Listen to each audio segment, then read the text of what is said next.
Hello, hello, and welcome along to episode 4 of Mercenary Tales. When last we left off, we were just waking up from a rest, but what on earth did we do last session? The group notes are fairly conclusive if anyone wants to refer to them, but who wants to recap last session first? It was so long ago. I can do it. Yeah, go ahead, Miller. Let's hear it. Miller. Last time, if my memory serves me right, we had just finished up cleaning out a bunch of rats from a certain humble shopkeep's basement, and were rewarded some basic items and a discount for our humble heroism, as well as a gold reward. And upon making our way back, we had a nice night's rest before setting out on the road to make our way to assist one humble kobold in their quest to retrieve some of their well-earned items. And along the way, upon our night's watch, we ended up stumbling into an interesting ghost with a bit of a confused situation, and we're in the midst of delving into what could possibly be hexing them, for lack of a better term, and made our way through the night and had two very, very well investigators get to the bottom of the case. But should just be coming to morning if my memory serves me right. Yep. A couple of little side notes. Not all of you slept well. Finn had a very strange dream about a wizard with a staff on the side of a cliff or ravine or gorge that may or may not have used a very, very long remoras to get to the top and bottom of the cliff. And you discovered that the ghosts had been long dead, but what was bothering the ghosts was that one of their bones, the man's bones, had been dug up and taken away somewhere. For some sort of purpose, potentially something to do with bones of my ancestors being used in magic, a la Voldemort. Cool. And yes, indeed, it is morning. It is the sunrise, and I will throw it straight at you. Kenton, what's for breakfast? Oh, well, I better haven't be good. packed much. I'm gonna go look over at my trap and see if I've caught anything for the morning. Yes, give me a D100. Give you a better D100 than I rolled earlier, that's for sure. 56. Sure. With a 56, there is a large hair, not the kind from your head, trapped inside it. It should be enough to go around for breakfast if you were to add some things to it. You would, of course, need to skin it. That is how that starts. On a side note, bear with me 1 second. Let's open this. Go ahead and give me a sleight of hand or survival check, your choice. You know? I'll take the 4 on the dice and consider it shit. Whichever you went for. You do this sort of ragged skin. It's not ideal. You get all the skin off, but there's not as much meat as you might have liked. It's going to be a small breakfast unless you add plenty of other stuff to it. And that fur is not going to be used for anything. In fact, nobody's really sure if it's a hide or just some mangled bit of fluff. C'est la vie. Sometimes mistake happens, guys. I'll get better. Don't worry, no one saw it. You're the only one awake. I'm gonna kind of throw the hide away, and then out of sight, out of mind, and then I'm gonna just cook up some that never happened. Spices, and a little bit of like leftover stale bread that I kept in my bag. Okay, nice. So it's a sort of a bread and stew sort of thing going on. Bread and coney stew. Love that. As you all wake up to the smell of breakfast, the most dramatic music ever is going on. So oh my god! I didn't quite know what was going on there. I was hoping that a this waffle is wagon was going to stop by with that music. No, this is what I was looking for. I don't quite know what happened to the previous music. Nice and early morning. You can all smell the coney stew on the fire. The sun is just rising above the horizon. and as you look around, you'll first of all notice that Dreet is nowhere to be seen.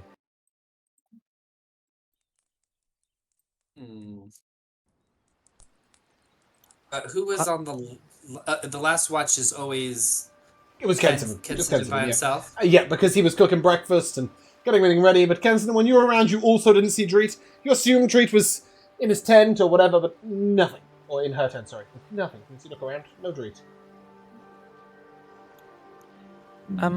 Can I check to see if there's any cobalt-sized footprints around? Cool.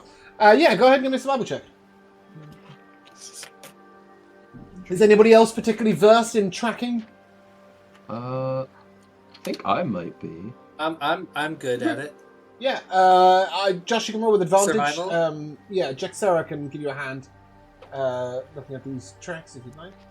I got 22. Sure. 22? Yeah. You find a series of cobalt tracks that lead you towards what looks like a small copse, maybe 8 or 9 trees, with a large rock sort of diagonally coming out of the ground.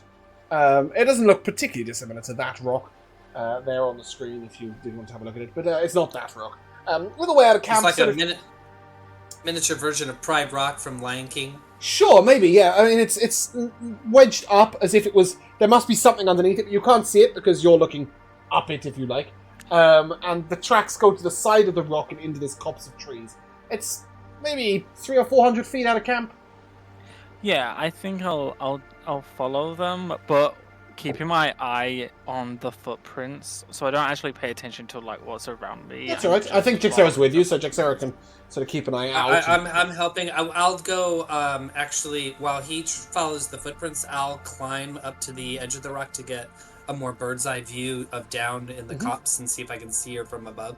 Yeah, just a small surrounding of trees, and when you look down, you note that there is a sort of secondary rock that it looks like somebody or a lot of people have lifted this rock and rolled this huge boulder underneath it to create this sort of effect.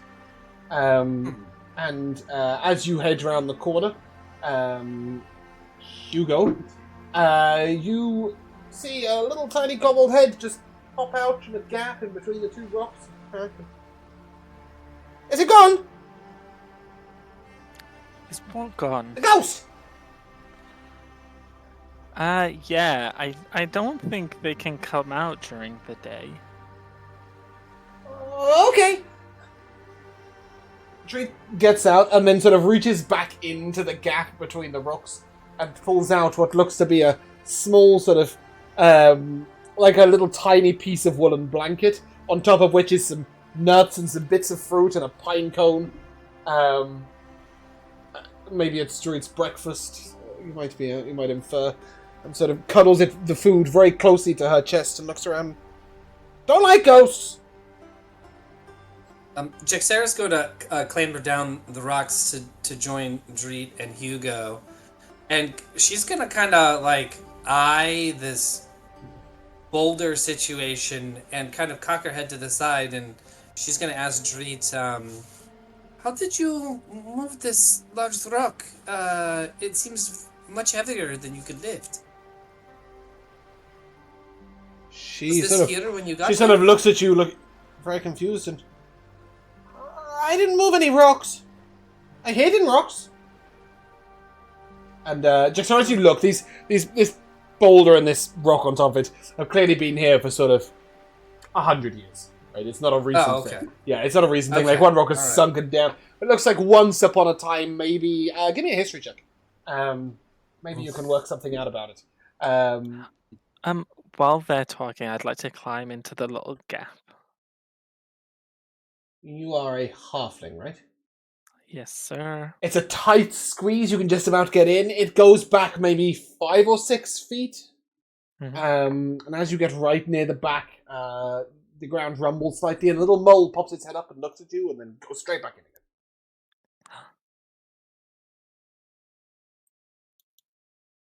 again. That's all you got. I would like to knock on the earth and say, "Little mole." Yeah, nothing happens. What are you talking to in there?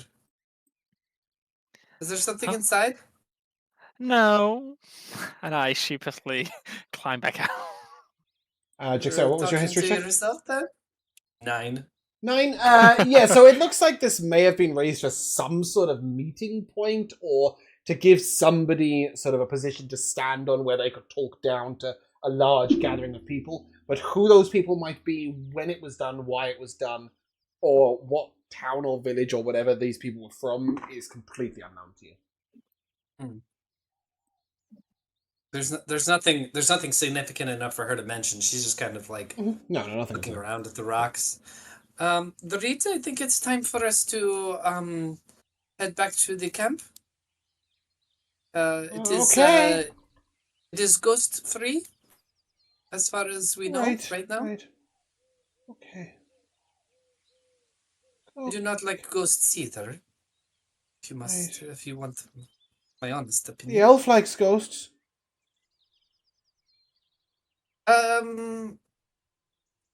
Well, I am new to these people, and I am not exactly sure what they like or don't like very much. I saw him and the dwarf talking to the ghost. Yes. So have I got the right two people? Was it Bumpkin and Oscar on the first watch? Is that right? No, it it was was Kimball. Kimball, and then the second watch was me talking to the ghost with... no, she basically ran away. everyone. She everyone ran away spoke when to the ghost. Eldrin It still fits the narrative, though. I am a half-elf. Half-elf, yes, exactly. The half-elf and the dwarf. Dreed will say, I saw them talking, I didn't like it, so I ran away. I'm sorry. If I cause you any problems, I can come back to the camp now. I made breakfast. You want some? And she holds up this like little bit of blanket with these sort of like 3 slightly squished berries, 2 nuts, an acorn, and a pine cone. I'll take a berry. Good plating. Yeah. Jexera politely takes a berry as well, and like she nods and smiles up at you and comes back towards the camp. thank you for sharing with us. And when, of course, she gets back to the camp, breakfast is plentiful for all of you, including a bowl for Dreet, if Dreet wishes, from Kenton, I'm sure. And you guys can all get breakfasted up. Can I have a cooking check from you, please, Kenton? I would love to roll again so that I could do it again, but I already cooking checked for you earlier. No, don't give me a cooking check earlier. Why are you doing that? Wait till I tell you to roll. Yeah, that's fine. And You know then what? fail True. miserably. No, that one's a 15. Sorry, can you guys just give me 1 second? I seem to be attached to my power socket. Oh. You got a what, Oscar? 15. 15, great. You can all add 1 max HP. That's good, isn't it? Ooh. So in the top right, you'll see your HP on D&D Beyond. If you click on it, there'll be an HP max modifier. I'm in double digits Put now. a 1 on it. What is going on? 9. Oh, there we go. I've escaped. My headset had got killed over something. Yeah, go on. Jixera, is it just ghosts you don't like, or is it all undead? To be honest, I do not have much experience with the dead, and where I come from, maybe it's different here in the wetlands, but we don't really have too many dead people coming back to talk to us after they are already dead. This is a somewhat new experience. Huh.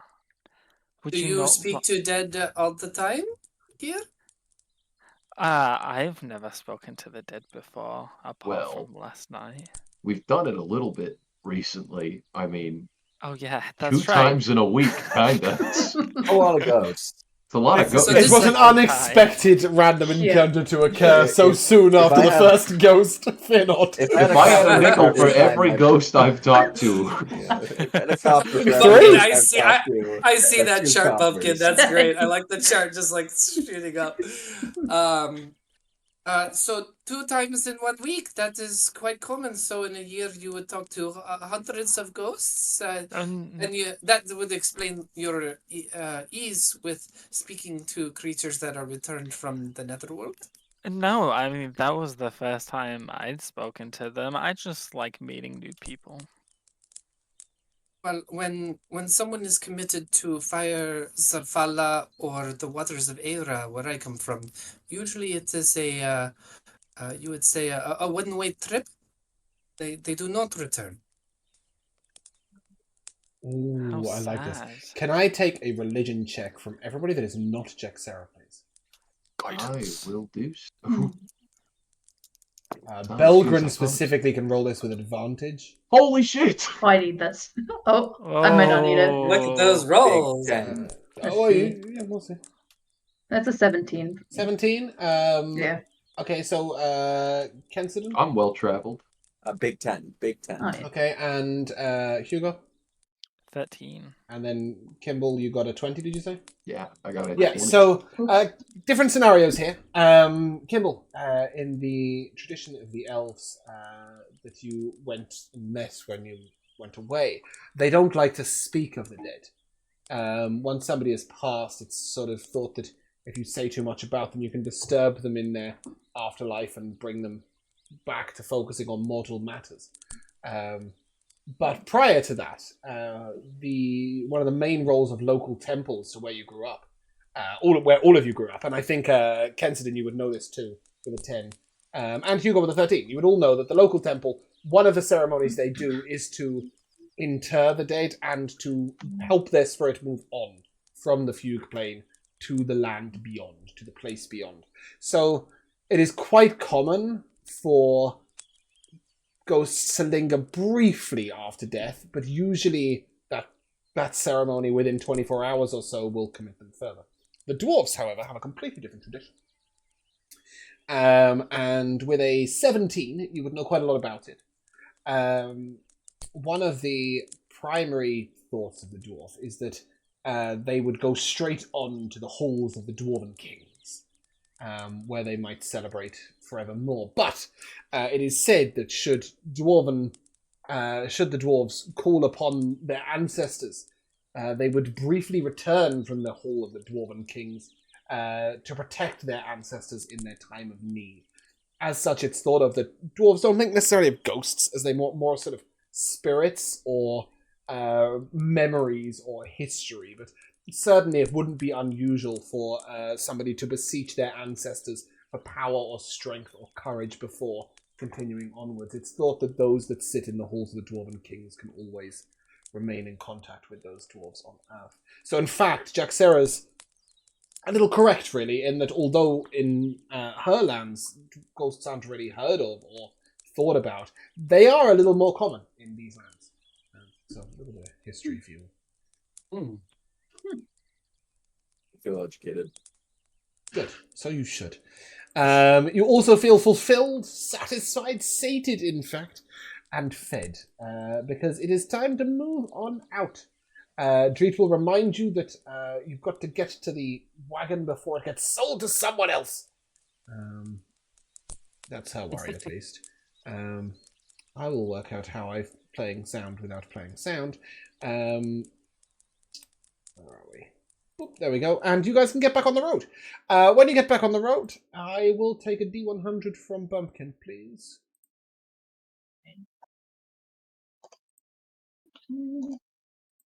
33. Sorry, 33? Yes, sorry. Yeah, that's right. I was moving things and changing things and my brain just didn't pick it up. So you travel for a couple of hours in the morning. And 33, after about an hour and a half on the road, 2 hours, you see a man approaching. And he's got a sort of hand cart, if you will, in front of him. He's pushing along. And he's quite a well-built man. Looks to be human from this distance, very strong in the shoulder. Walking by his side is a gnome. The gnome has bright green hair and is wearing a very outlandish garment of various flowers and sort of different dyes and multiple colours and all sorts going on. And the man is just pushing this cart along, and the cart is covered with a simple tarp, simple cloth. How wide is this road again? More than wide enough for the two of you to pass, but as you get sort of within vision, the man at the cart sort of raises his hand and waves and comes to a stop, and the gnome jumps out into the middle of the road and, "Ho, travellers! Ho, travellers!" Jaxera's spear is out and leveled at the guy. Just Oh! the tip. No need for that. gonna wave, yeah. You try and convince Jaxara to sort of lower her guard. Is that what I get? How does that go, Jaxara?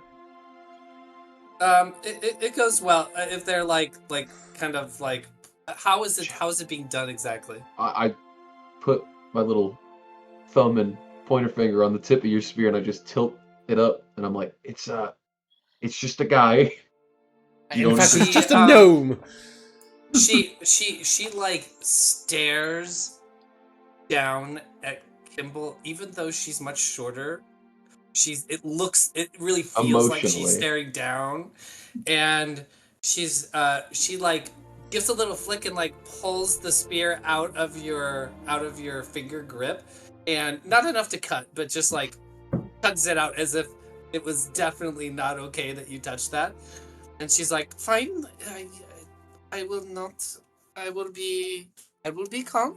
He appears harmless if garishly dressed. She will like just like stand kind of awkwardly with the spear like ready, but not like she's like unnaturally casual, like it's ready, but she's trying to look like she's like standing casually against the side of the wagon. Yeah, absolutely fine. And the gnome seems to pay you almost no mind. Your spear and then not your spear and whatever. And reaches into a pocket and tosses you a handful of daisies. So he just throws them out towards you and they sort of fall down around you. I try and catch one. And you do, quite easily. He's throwing them all about 3 feet at you. And then takes a long sort of bow. Kozra! That's me. I sell potions. You buy potions. Right? Travers, you, she points at you, are an adventurous troop. And adventurous troops need potions. What's your team name? Yeah, we do. Good company. I like it. I love it. Wonderful. How many potions do you need? What sort of potions do you need? What sort of potions do he you have? turns it. Len, get the top. And the man sort of very begrudgingly sort of pulls the tarp away and displays all these different bottles. Various different sizes. They are not organized at all. They're just hodgepodge lobbed into this wheelbarrow cart. Jaxara can't help herself. She scoffs and she's like, surely you would not buy these liquids from this strange little man? We have Why no idea not? what's in these bottles. It could be a good idea. I also think, I don't know if we have money for potions right now. I have some. I'd buy money. I mean, I've got like cash, but I don't know if I've got potion money, you know? It depends on how much they cost, potion though. money? There are seen potions some of varying prices. Potions of healing start at 30 gold. Jesus Yeah. Christ. Don't got potion money. We're priced out of already the simple stuff. Too rich for my I'm blood. not sure you're quite priced out yet, but yes. We have 50 gold in our Well, pool, that's, right? yeah, we got the That's party My fund. one Or point. half our mutual fund. And I myself have 30 gold, so Where did you get that much money? I've I've never got spent 22 any. gold. Hey, I've buddy, got can we get a $5 to loan my there? name. That's I'm broke. some of you went shopping like fools, buying I just started with no money. peasants Yeah, items. I didn't go shopping and I'm still Um, broke. Our But there are parents gave some- us there a are lot some of other money, things yeah. offered. I'm with Belgrin. He raises his hand and I do have some salves. And pulls out a healing salve. This is only 5 gold. This Oh, that's far too here. rich.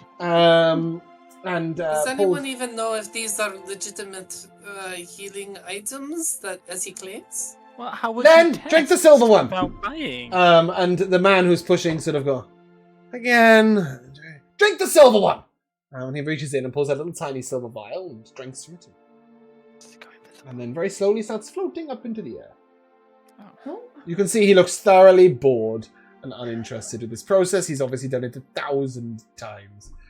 He looks down at you from about 40 feet in the air and the potions are real.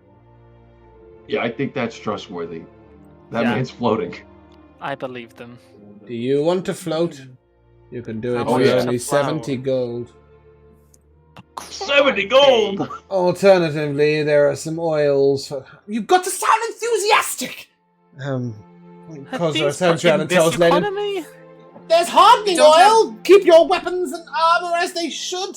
Only 4 gold pieces." Do you have anything experimental that you'll give away for free? Goodness me, no! What do you think I am? I'm a merchant, not a charity. Do you accept bartering? No. Never Do you mind. expect other payments other than gold? If you have enough silver pieces to make up the price. How about different things that aren't pieces? No. Then a good day to you, sir. And Have a a good fine one. day to you too. Kozra gives What was your bow and What was your name? What was your name, little person? Kozra. That's me. That's Len. Kozra? Yeah, like this, and Len is up in the sky. So how long till he comes down? He never comes down. About He's a 21 kite. seconds. How do you catch him? No, he comes down quite slowly. He's gonna blow away in the wind. When the potion expires, after about another 6 seconds, 5, 4, 3, 2, 1, Len just slowly drifts down and lands perfectly between the 2 handles of the cart.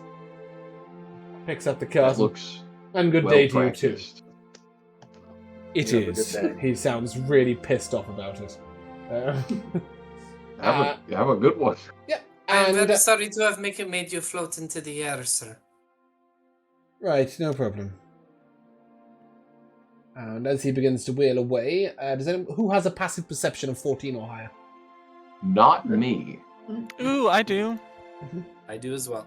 So, Jaxera and Hugo, can I take a perception check from you, please? No guidance in this situation. Oh, You don't, because you're not aware you're making the check. Okay, that's a 15. Okay, A 9. Hugo. I'm As, on 9s today, guys. That's not as good. they push away, you notice a small, tiny little vial on the floor, obviously fallen out of one of their pockets. They're sort of a minute or two down the road now, and it's just this little tiny vial, and inside it is like liquid gold. Is there a label? No. Then I will very discreetly slip it in my bag. Just pocket it. Do any don't of say us anything, notice that? yeah? No, I would say not really. It's a pretty high passive perception check to see it in the first place, and Hugo's forever doing weird things that you guys don't notice. I will ask. I will say that I watch over Hugo a lot. So. Sure, no, I would say that in this situation, Hugo manages to, because when I say tiny, I really do mean like it's an inch tall. It's Felix Felicis.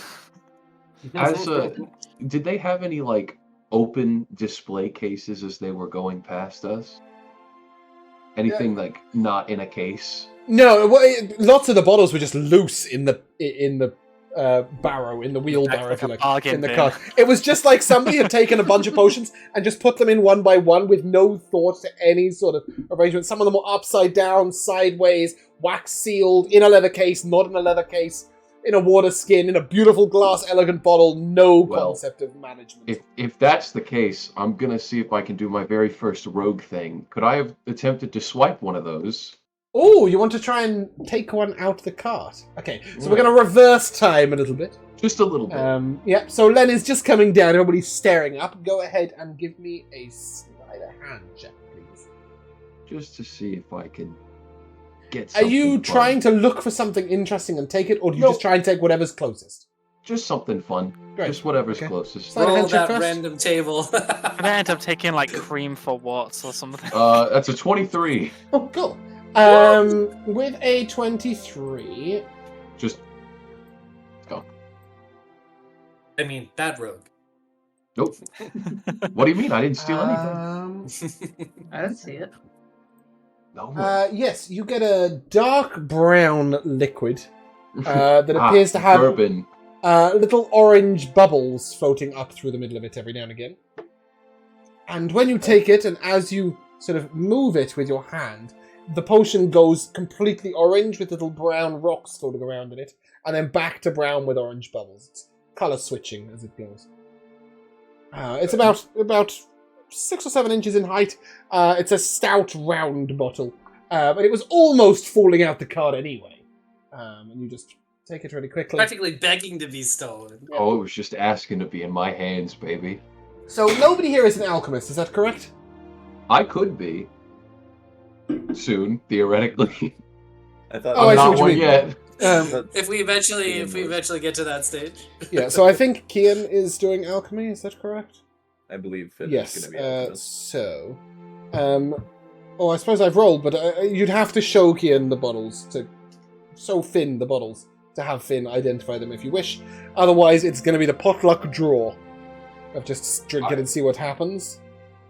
That's the I've plan. never I had was that gonna luck say, with that before. I'll just go ahead and keep this one on me for now. Okay, cool.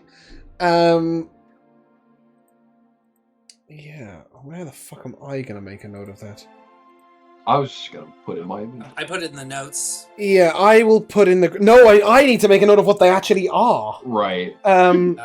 Yeah, I found a place to put it.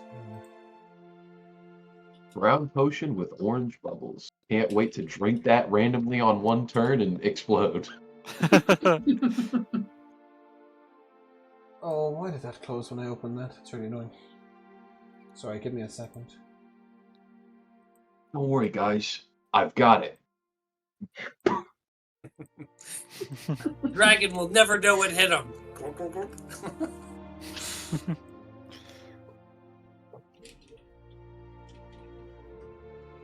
Gives you 5 levels of exhaustion. Instantaneously. Potion of sleep.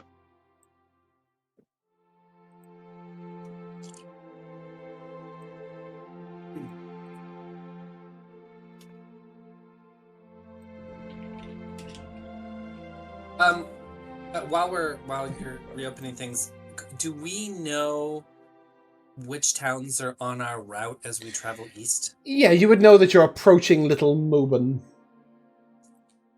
Molburn. Okay. And indeed, as you continue on the road, after about an hour, you come across a small hamlet. It's very pretty, very elegant, not much worth seeing. Just a little tiny town on the roadside.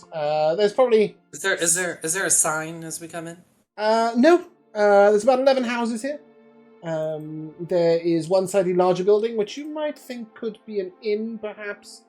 And there is a well at the centre of town, with a little sort of stone square at the very centre, and that is it. Is there anyone present in the square, or is it pretty empty here? As you look around, you do note that there is an elderly woman outside her house who appears to be doing something with the flowers outside her house. And there are 2 young halfling children outside a different house who seem to be throwing something at each other, but you're not quite sure what. I'm going to kind of wave down the group and be like, I want to ask this woman a quick question, if that's all right. Fine by me. I'm going to... Dreed sort of looks very sad and is like, are we not stopping for lunch? Well, not yet. This will be very brief. But... I'm going to... And she just points towards the tavern, and it just says that. But go ahead, you can go to the woman. I will let you all handle that side. Maybe make a decision about lunch. I'm going to go over to the elderly woman and say, Shade and Water, friend. Is it all right hello, if I dear. approach? What was that? Shade? No, I don't shade want any shade. My flowers are flourishing quite beautifully in the sunshine. Thank you. Yes, I see that. Your flowers are quite impressive. Yes, I've been cultivating this rose bush for the last 2 years. Look. And she'll point at this particular point where the white rose and the red rose have sort of blended into one on one rose, and you've got like part of the rose is white and part of it's red. It's quite pretty. Jaxera is actually really taken by this for a second, and she leans into the rose with like genuine interest, and then she says, would you sell the rose to me? No. First you're selling shade, now you're buying roses. This isn't a market. This is my home. She looks regretful. Looks at the rose. She looks like she studies it for a minute, and she is studying you. and finally comes to the conclusion, "Ah! Outlander! You're from the west!" I am not from these lands, it is true, yes. Ah, that explains it. George! Come out, we've got an odd one in the front yard!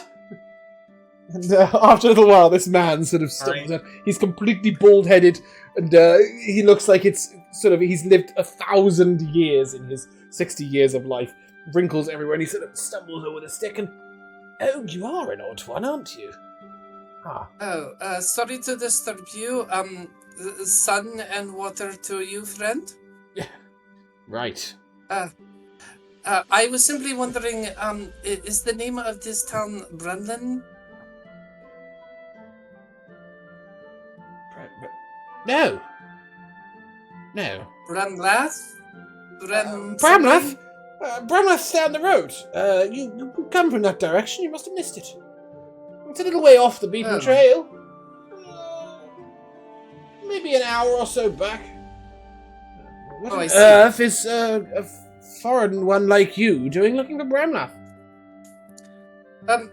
We were looking for it for my group. My goodness gracious, there's a lot of you. Right. Hello. Yes. Strange bunch. I'm assuming you guys are gathering in the town square near the well, a little way away from this man. He's sort of... So, Bramlath. Why? Do you know of it? Yes, I just told you it was. Now back that way. Just off the road. I don't remember passing a town. Is it no longer there? It was the last time I checked. That was a few weeks ago. You did hear tales of a burnt village on the road.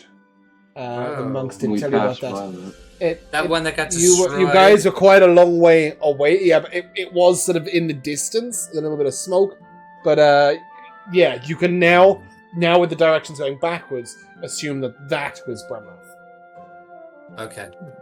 Well, thank you. I am regretful that you will not bargain for your flower with the sharp points, but I understand that you would not want to part with such a treasure.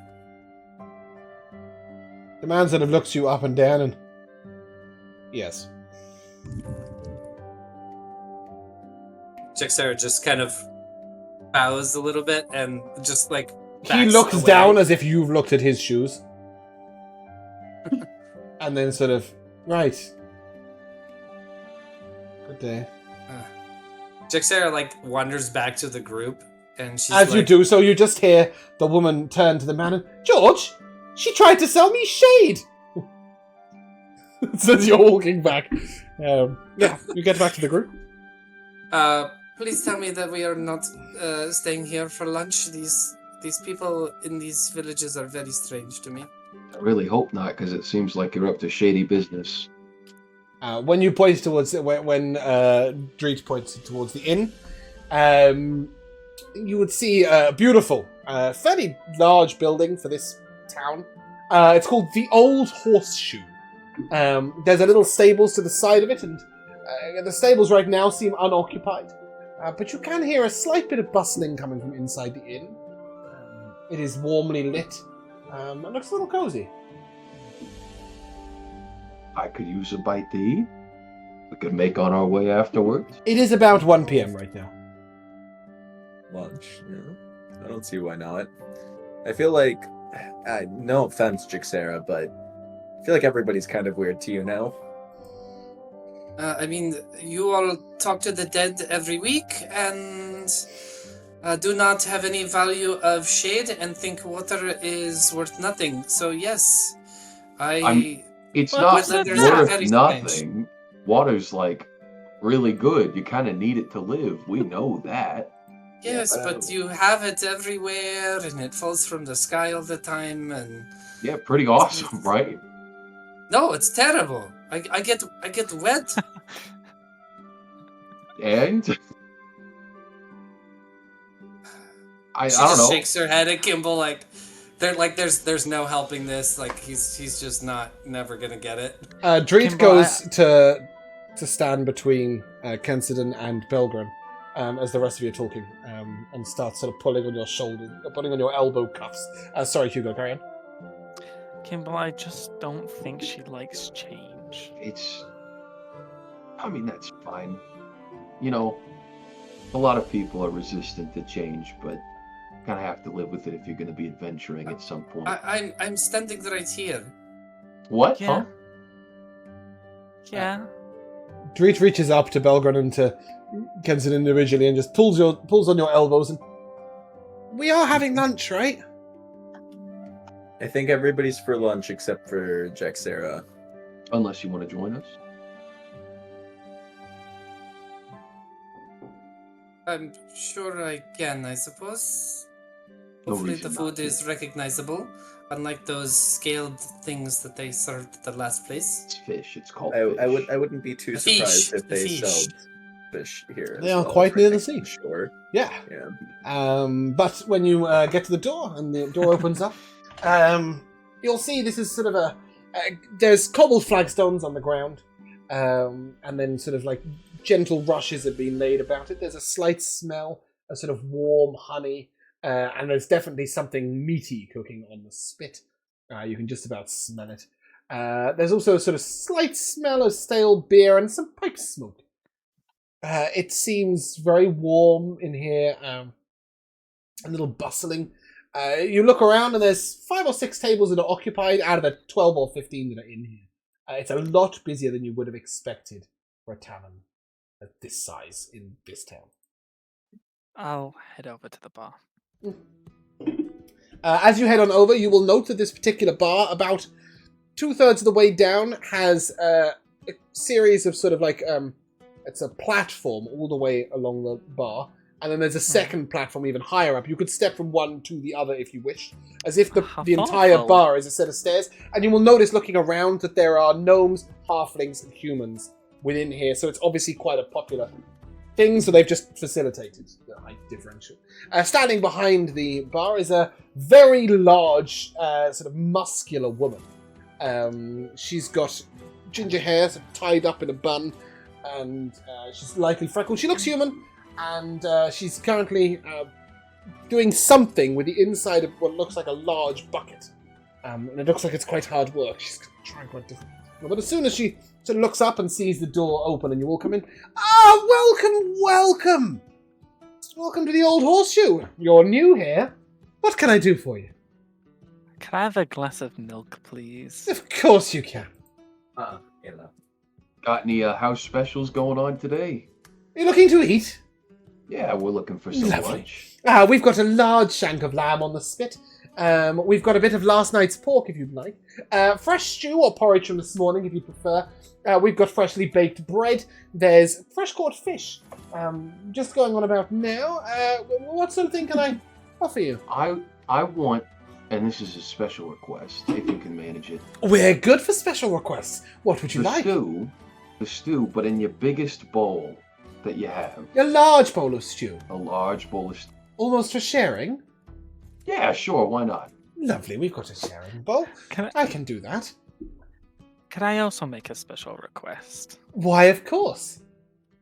Can I have, in between 2 pieces of bread, the lamb and the pork? Like a hot meat sandwich? Yeah. Of course. Coming right That's up. pretty good. Can I get some drinks for the rest of you? Would you like a pitcher of ale to share? Yeah. I'll get around for everybody. Lovely. Pitcher of ale's 3 copper. 6 copper for the for lunch. Okay. Lovely. Okay. And are the rest of you eating? I'll look to Dreet first and ask if there's anything that she would want to eat. Jude sort of steps up and, did you say bread? I'd love some bread. And some stew, please. Ale makes me very queasy. So can I have some water? The bartender sort of looks at Dreet for a moment. And, are you from Eastcliff? Dreet sort of, I've been there. Oh, the work your tribe do is wonderful. Very appreciated. Much. You have my respect, of course. Your meal's on the house, young one. And yourself? And looks to Belgren. I'll just do a second order of that bread, honestly. Lovely. Meat Let's sandwich. make that 3. 3 hot meat sandwiches. And you? And looks to Jexera. Jexera turns to Kensidin and puts her hand on his shoulder and is like, "Just get me not the fish." She'll also have the meat sandwich. Lovely. And yourself also? I was in the restroom while you were giving those. What were the options again? We've got lamb shank, freshly cooked. We've got some of last night's pork. We've got a stew on. We've got this morning's porridge still cooked. And some fresh fish is just in. If you'd like to wait a little while, I'll cook some. I'll have the lamb shank. Lovely. Okay, that comes with fresh vegetables and roasted potatoes. They're grown locally. Fantastic. Oh, wonderful. What do you season with? The lamb is best with rosemary, but we are running a little short, so unfortunately, it's going to have to be some thyme and some fresh parsley. We do, however, have just a smidgen of mint on the lamb shank spit, which is lovely. Our potatoes are also with fresh parsley, and we cook them in the vegetable water, which brings them a slight sort of beautiful scent to them as you go to bite in. We did have some of the roast potatoes cooked with parsnips, but unfortunately, we didn't have many parsnips grow up this year. As for the fresh vegetables, I've got turnips and radishes. I've got fresh beets, just picked this morning, you will. I've got a little bit of a strange one. She sort of reaches down and puts a fairly dirty-looking vegetable on the table, and these were brought in by a traveller, and I don't really know what to do with it. Give me a cooking check.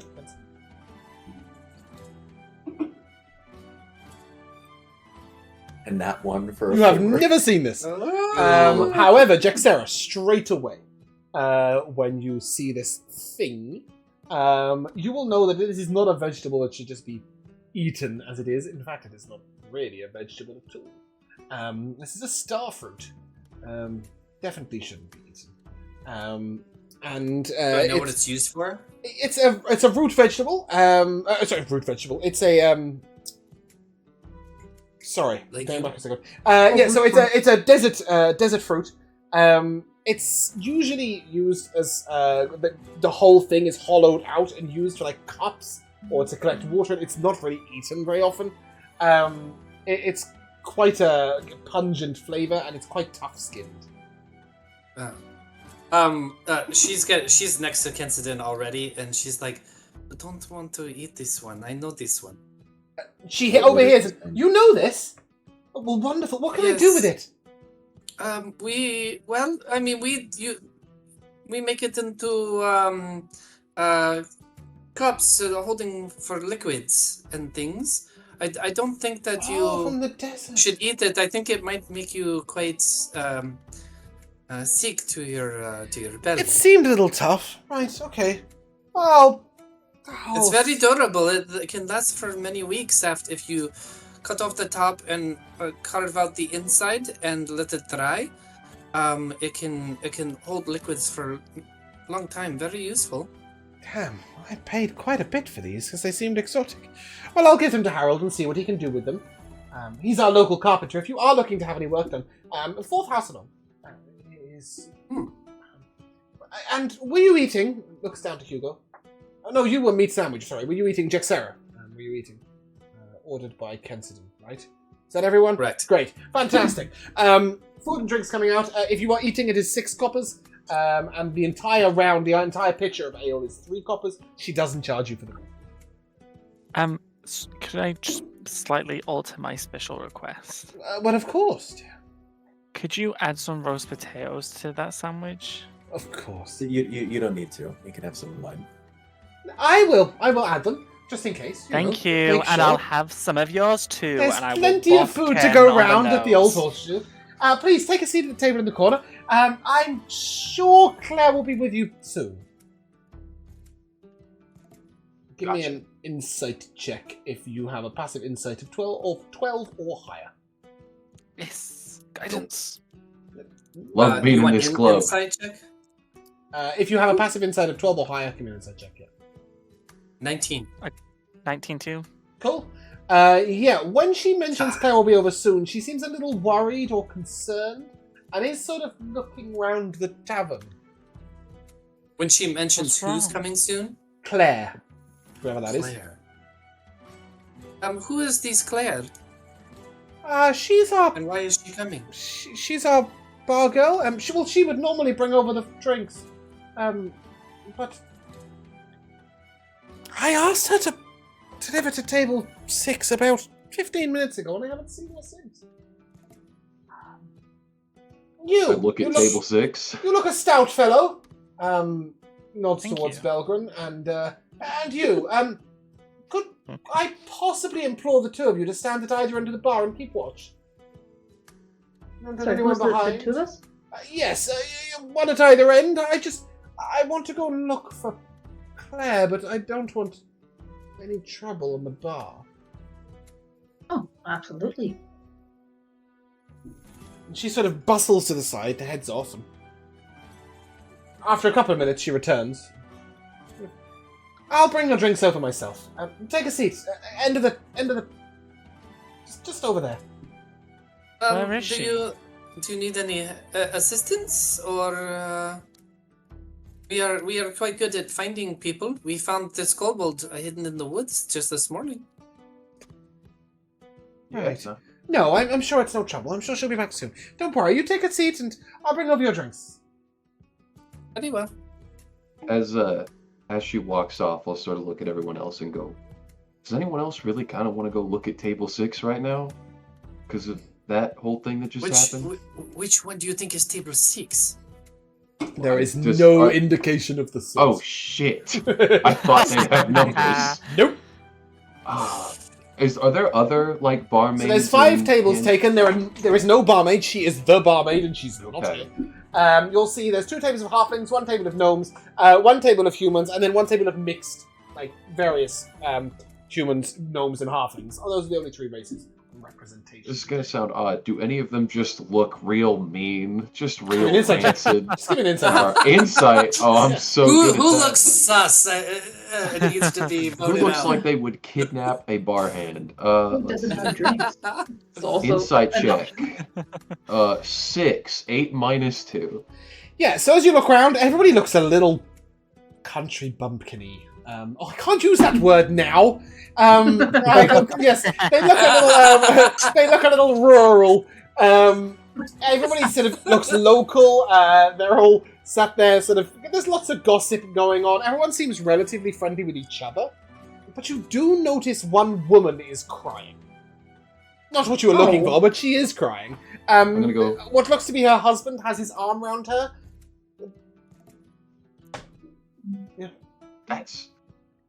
There's so, I like look at like I just lean over to the closest person like Belgrim and I'm like, what is happening in this bar? I don't know. Maybe it's best to ask Dreed. I I was think they about may to know say, more than we do. Dreet, you seemed kind of popular earlier. It seems like the people know you around here. Oh, that's my tribe. You guys do good work. You're going to ask me information, and I haven't got the handout open. One moment. What is this handout you speak of? Yes, I Bullseye know. pamphlet. Bear with me. Is that one of those new gods that we haven't heard of? The god handout? So this is the Undercobbles, and she did tell you that she wants the Undercobbles to become the Overcobbles, right? So right now, the Undercobbles are a clan that are based in Eastcliff, living in the sewers. And a lot of the work they do to better their relations is a lot of dirty work. Sort of, they're the janitors, the keepers. They also sweep the roads and the chimneys and remove rubbish. They just do a lot of good work for Eastcliff and keeping it all clean. They're quite, yeah. Like a nice volunteer government job. Yes, exactly. They do a lot of voluntary work for the people of Eastcliff. Drees doesn't seem proud of it at all. That's good stuff. That's humble working right there. Right. But we're going to be the Overcobbles with the tavern. Yeah. Oh yeah, no. Poop. Completely. Buh. Everybody's got to Hey, move B. up at some point. Yeah. Someone else will take over. I think top cobbles sound better That is kind of because you're going to be on top. it. Overcobbles. All right. No. Okay. It was Yeah, you notice the woman continuing to blubber with her husband, his arm around her. Sorry, go on. Does he look like he's comforting her, Or is he like being a dick? Give me an insight check. Yeah. He's Jack punching Sarah the specifically. face I off. tried to look into it, but my Yeah. insight earlier is kind of Kibble rolling. didn't know. Ooh. Jack Sarah, he seems very happy. He seems happy. She seems devastated. It's like a Shakespeare tragedy. So as we're waiting for the food to be delivered, Jixera's just kind of like looking over there. Her eyes are kind of narrowed, and she like speaks to the table, and she's like, what do you think is going on over there? I do not know wetlander ways, but this seems very unusual. I can find out if you want. I I mean, think by that all would means. be this is a very unusual tavern. Are wetlander taverns always this active? Yes. I would say no, but we just came from Red Keep, so like I can't really give you that. All level. of the taverns in these areas do tend to be the only place people go. So This is the social center. Yeah, Yeah. 80% of a village being in a tavern when it's not time to work is not particularly unusual. That being said, there were only 7 homes in this town. And there is more than that amount of people in this tavern alone. And you said the stables were empty.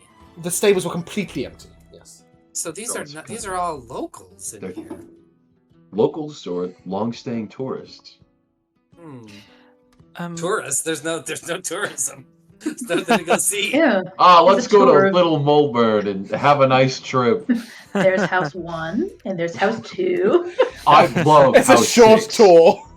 You're gonna freak out when you see number House 4. 6, a lot better than table 6. I will give you that. Hugo, maybe you could sleep over there and find out what is happening.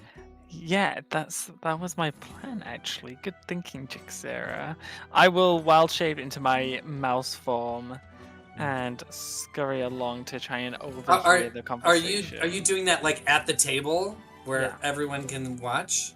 Guys, eavesdropping is kind of As Hugo goes over there, I'll pull out from my minor tinkerer function a little makeshift listening device, Okay. and I'll Is it like a long ear? yeah, I got like a little cup, and I pull out one of those ear horns, and I just sort of lean over.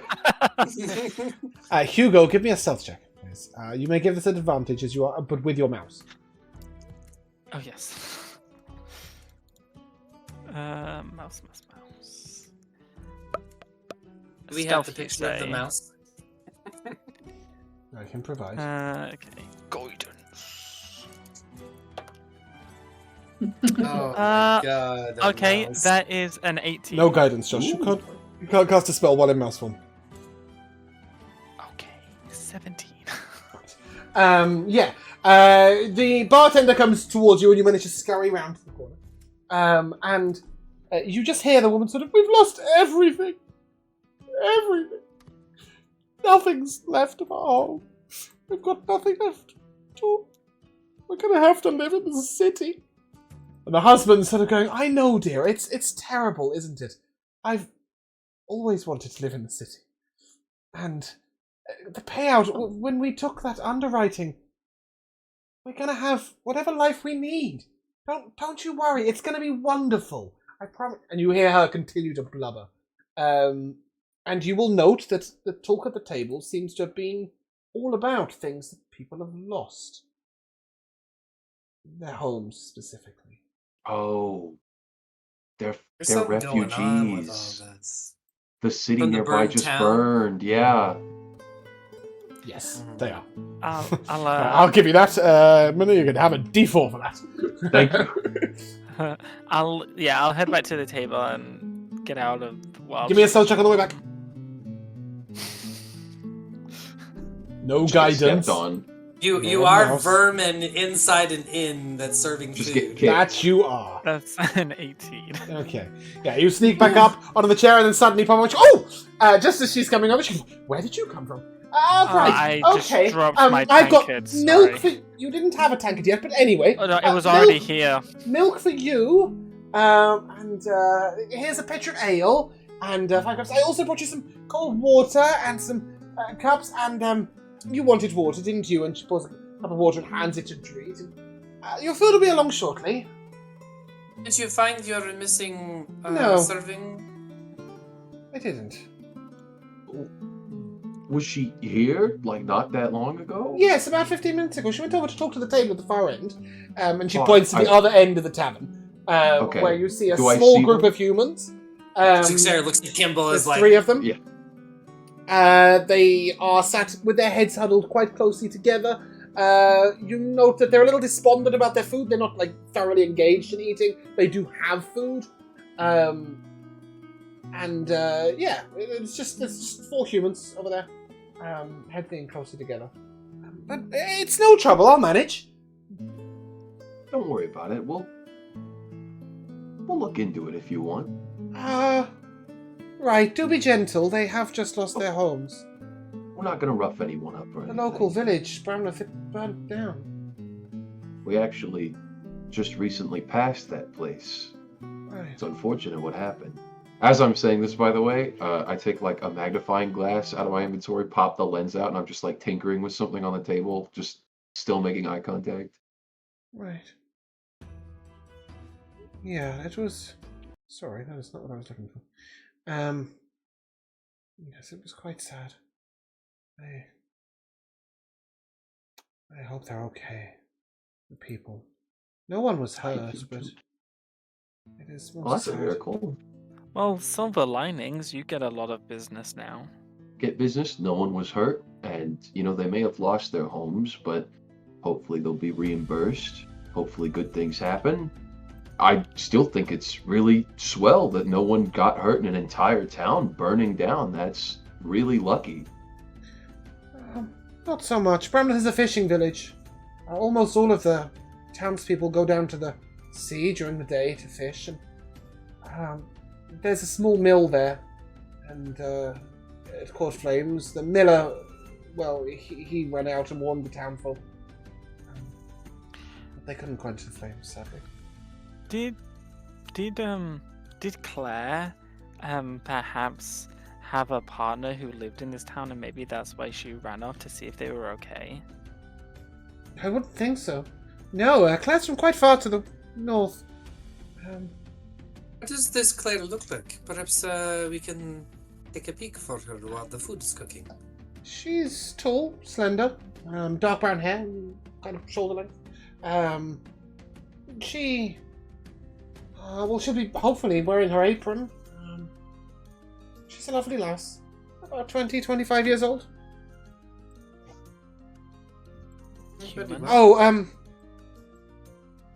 she's got some elven heritage.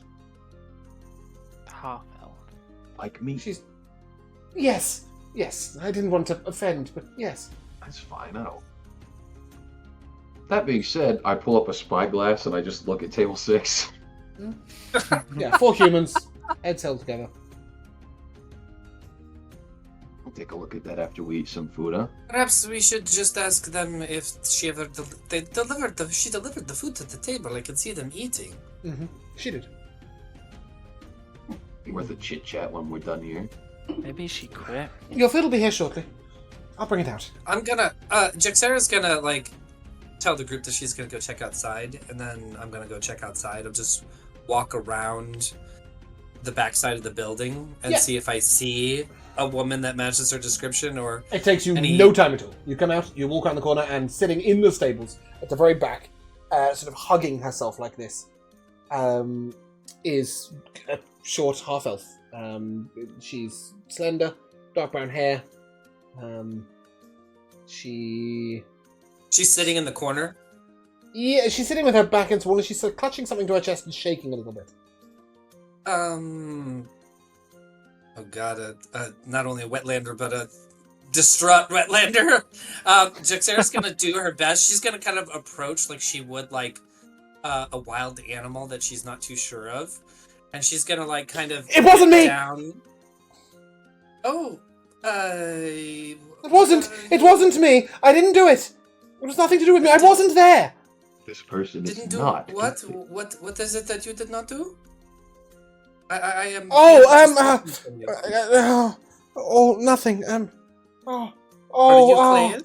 Is Marnie looking for me? I'm Claire. Yes. Yeah. What is it that's happening? Perhaps I can help you. I doubt that. from here. They're gonna blame me. They're all gonna blame me. They always do when the fires come. The fire is gone? When it comes, when there's fire, they always blame me. It was only once. I was so young. It was a mistake. I didn't mean it. I'm sorry. I don't. You don't. Are you talking about Branlath? The village that burned? Yeah. And you don't think that you did that? You don't. I wasn't there. I promise. I wasn't there. I mean, we are hours away. You could not possibly. But I was alone, and I was at the beach, and I don't have anyone to back up my story. They're gonna come and they'll know. They'll find out. They always do. When I get driven out, and I'll have to start all over again. And Marnie's so kind. Claire, I don't think that anyone is looking for you for blame for this tragedy. I think it was. So why were you looking for me? I believe that Raiders? she's looking for you to serve food. Oh. Yes. All right. I think it was the raiders that burned the village. I think Raiders? they know who did it. What? Well, we don't get raiders here. Do we? Do we get raiders here? You're asking the wrong person. You said raiders. What do you know of raiders? In Little Molburn? Surely not. Jixer is quickly getting overwhelmed. She cannot handle the barrage of questions. So she's already discreetly backing up inch by inch. And she's like, perhaps if you would join me, I think it would be better if you talk to this Marnie, and perhaps my companions would be better able to answer your questions. She'll She nods reluctantly hold out a hand, Best not. like you do to a stray dog. She sort of says, best not. She sort of puts her hands down again and clutches them again. And then puts them towards her chest. And I'll come with you. Give me a perception check as she begins to come back. The rest of you, your food is delivered. It looks wonderful. There's this sort of we'd call it doorstep bread. I don't know if you'd have that in the US. But real thick slices, slabs of bread. And between it are these pilings of hot meat and gravy. Every one of you has been given pilings of hot pork, hot lamb, and bread and butter with gravy, and then on the side you've been given a pile of roast potatoes each. The servings are incredibly generous. Dreet has a little sort of bowl of the stew as well, and then this giant sort of mixing bowl of stew comes out, Kimball, for you, and there's a large sort of big roll. It's enough to feed it's a loaf. It's a loaf, really, if we're being honest. Okay. It's a loaf of sourdough, and it's got cuts and scores in it. It's still warm. There's butter oozing from it. The entire stew looks beautiful. You can see vegetables and different pieces of meat and dumplings, spices. Everything is beautifully made with total love. And there's the barkeep, the ginger head woman, brings this food over and lays it in front of you all. You can all tuck in. So sorry for what I'm about to do. This was supposed to be for Sarah, but she'll see it when she gets back. Take the loaf of bread, drop it in the stew. Yeah. And then as it sits in the stew, I'll take another small roll, place it in there, and then I reach into my bag and pull out a small toy boat that I made the other day, and I wind it up, and I place it in the stew, and it starts going around the island. And I go, so this was supposed to explain the ocean? What do you guys think? I'm demoing it right now. Well, I mean, I can't think of a better example outside of, the ocean, literally, you walk out of the end, just around the corner, just that one. I think it's a good idea. I mean, she was supposed to be at the table when this happened, but now she's going to walk in and see it. Hopefully it's not like she's going to walk in with a crying barmaid or anything. Oh my God. Yeah, exactly. As she walks in, Claire walks behind and then goes straight up to the bar and sort of looks to Marnie and, I'm sorry, I just... There was a village once in my home where it burned down, and it was very sad. And I just memories, and I just got a bit distraught. And Marnie sort of, hey, don't you worry. You go and take half an hour for yourself. Go and take your lunch break. Here, I've got some hot cocoa that I made you. Take this. Go and sit outside. and have a drink. Come back in about half an hour, 40 minutes, whenever you're ready, and we'll manage perfectly fine without you. It's absolutely fine. You're fine, Claire. Come here. She sort of pulls her into this huge hug, and you can see Claire sort of is in the hug, but is carefully like putting her hands like out of the hug and like over her shoulder. With that spyglass, you do catch just a little spark of flame at the end of her fingers, just once or twice. When she sort of clenches her hand in, and you can see she's desperately like trying to make it that any flames are not visible. And the rest of you tucking into food is lovely. Jaxera, as you come to the table, you see a little boat going around. I want to do one thing real quick. Yes. As Marnie like releases, Jaxera's gonna kind of be like standing politely back, waiting for them to finish their hug. Okay. As she finishes, though, she's going to kind of reach out and just touch Claire's elbow gently, just a She touch. jumps, like actually jumps, and then sort of turns and thank you so much. So sorry, I just want to tell you, we all have terrible things that happen to us.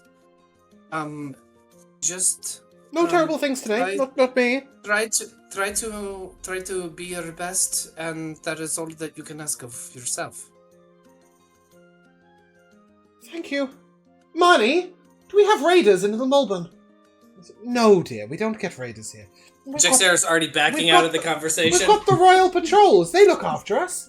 But they do get them sometimes a little further south, closer to the Untamed Lands. But no raiders anywhere near here. Don't you worry, guys. Is that what you were worried about? Come here. Look, take this cocoa. Go and take a seat at the back. If you need any food, just ask whatever the damn chef's name is. I've forgotten it. I do have it written down. You'll be absolutely fine. And Marnie sort of comes over a few moments later to you. Jaxera, as you're getting to the table, Marnie sort of comes past you and, oh dear, your food. I hope it's still hot. Is everything okay? Has everybody got everything they want? And she sort of looks to the boat. I'll return to I'm coming to the table without, and I'm just like staring at the boat. It was supposed to be the ocean, right? The ocean? There's a little boat. I put a boat in it. Can you give me 1 second? And Marnie rushes off, and she comes back a moment later with a large bucket full of water. Puts it on the table. I didn't feel like asking for a bucket of water because I'm still gonna eat. That's the dog's water, so don't drink it. But if you need to do boat examples, you go ahead and do boat examples. The stew is really nice. I've been eating it with the boat in it. Don't worry, it's pretty good. See, that is awful strange. Boats? Well, actually, I'm going to leave you to this conversation. I hope you have a wonderful meal, and thank you so much for finding Claire. She just seems like overly gregariously nice to everyone. Kimball, tell me, how do you kill the boats to eat them? Wow, that's not what I was expecting. They seem very dangerous. So I pick up the little toy boat. Realistically, you can't really kill a boat because it's a thing. That's what I wind it up again. I put it in the bucket. Starts going in circles again. But you could just do this, and I just slap it, and it just sinks into the water. This demonstration of oceans and boats has been very helpful. Thank you, Kimball. I have a feeling you've got the wrong idea, but we're gonna go with it anyway. I know exactly what to do this time. Of course. If I see one. The boat was a gift for you if you want to hold on to it. It seems to have backfired tremendously, but you can keep it. She looks down into the sea. The boat is submerged in goop. Don't worry, it's just in dog water. Dog water, yes. She picks it up and It's well made. It's good crab. Yes. Thank you for this. I will make sure to take good care of it. Awesome. As you say this, Jaxera pokes you. Hey, try the food. It's really good. Yes, the food. Yes, I am hungry. And you do see this sort of beautifully made. Must I put the boat? She puts the boat into her own stew. Okay, I didn't have you with a stew, but you can have a stew if you want a stew. Oh, At the moment, they've got you with a steaming sandwich of pork and lamb with roast potatoes. I will set the boat on the side of the sandwich. It kind of keeps tipping over. She'll like carefully rewrite it every time. Dreet gives you a strange look, but says nothing, leaving the rest of you to munch away at your sandwiches and your roast potatoes. The food is excellent. Even Jack And incredibly cheap. Excellent. Incredibly cheap. And then Dreet will tell you, we can get to Eastcliff tonight if we keep the pace up. Sure, works for me, but I got just one question. Sir, you kind of disappeared out there. What seemed to be the problem? I think that the our maid Claire, I think is her name. I think she believes that she might be responsible for burning the village that is hours away from here, which is... I'm not sure why she thinks that. She burned something as a child, I think, and has bad memories and is scared that they will blame her. I did actually notice something about her when she was keeping her hands to herself. Little She sparks does not were like to be coming off. touched. No, she was making fire with her fingers. Oh no. Do you Might think be, that we should tell Marnie? The large woman with the freckles on her face is Marnie. Pretty Should lady, we yeah. let her know? I mean, it's up to y'all. I was just observing. Seems like she might not know how to control her powers or something, and maybe accidentally set stuff on fire. Algren, you seem to be someone whose opinion I would trust. What say you? Do we tell or do we not?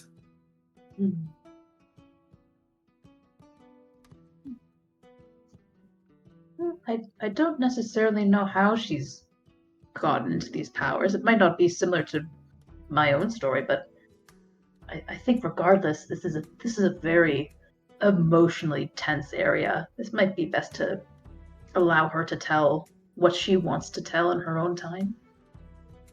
You two can set things on fire with your fingers? No. Unfortunately not. Depending on who you ask. I have more healing hands, as Kimball will attest to. Very good stuff. I have seen them. They are quite impressive. So we say nothing then. I think we live and let live. I think the girl will make the right decision. Just to let you know, as you're having this conversation, an elderly couple come into the tavern, and they look over towards you and notice Jaxera, and you hear, "Oh dear, Marnie, can we have the table?" And she points as far away from you guys as possible. You will recognize it to be the Rose Lady and her husband George. I give them a little greeting. Oh no, George, she's waving. Let's go over there. And Marnie said, "Hey, they're lovely." And no, she tried to sell me shave like it was something you could own. The two elderly people just head as far away from you as possible, like really rudely wanting nothing to do with you at all. Jaxera's kind of pissed off at this for sure. She just kind of glares. And then sets the boat back again, and then takes a bite of sandwich and sets the boat back. I'm gonna open up my sandwich and take the roast potatoes off of Ken's plate and put them in the sandwich. The sandwich is like almost falling apart. It's so packed, and I'm gonna nibble at it. Lovely. Yes, really good food. And as you are enjoying it, she sort of notices. She comes and brings a second tankard of ale, and just sort of leans over to Jaxera and, "Thank you again. Claire she spoke very highly of you. You were very kind." My water is yours. I appreciate you. Thank you.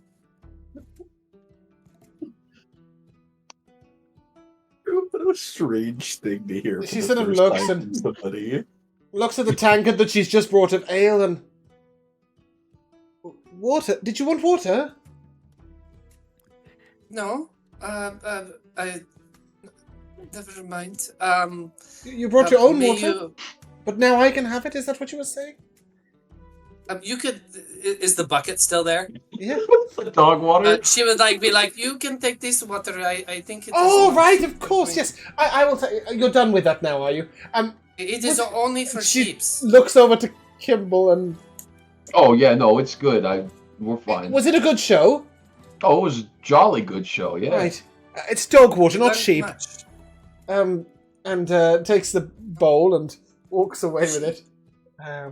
She hearing... I know you said ships, but she heard sheep. I got it. Okay, just in case anybody else misunderstood that. And then she takes the bucket away and...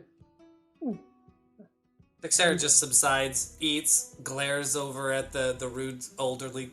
Now you got me saying. Yeah, they've gone like right round the. They've gone like right round the corner so that you can only see George's back. After a while, you guys can finish up eating and drinking, and you can either seek out Claire or head out or do whatever else it is you're gonna do. Go and look at table 6. I don't know. I'm gonna go walk up to the bar and I'm gonna ask a couple questions. Mm-hmm.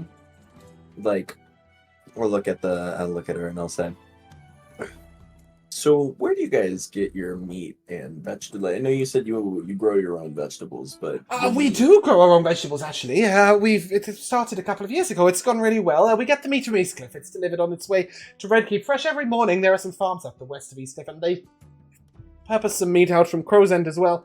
There are some large farms to the northwest of here. Lovely fresh meat. And then are any of the vegetables possibly for sale? Oh, we don't grow enough for that.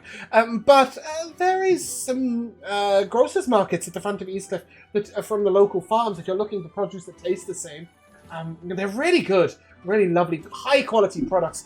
We buy quite a lot of we buy our potatoes from there and our parsnips. You can speak to Martin. He is one of the... he's who we buy our vegetables from. He's a broker for some of the farms to the northwest of Eastcliff. Lovely gentleman. He's getting on a little bit now. Doesn't do the travelling himself. His young boy Benjamin does the deliveries, but Martin is the proprietor of the... You'll find him in the vegetable market. He's a lovely fellow. Tell him Marnie sent you. I'm sure he'll give you a wonderful discount. Wonderful. Thank you so much. You're most welcome. I'm so glad you seem to enjoy the meal. You're something of a chef yourself, are you? I try. I dabble a little bit.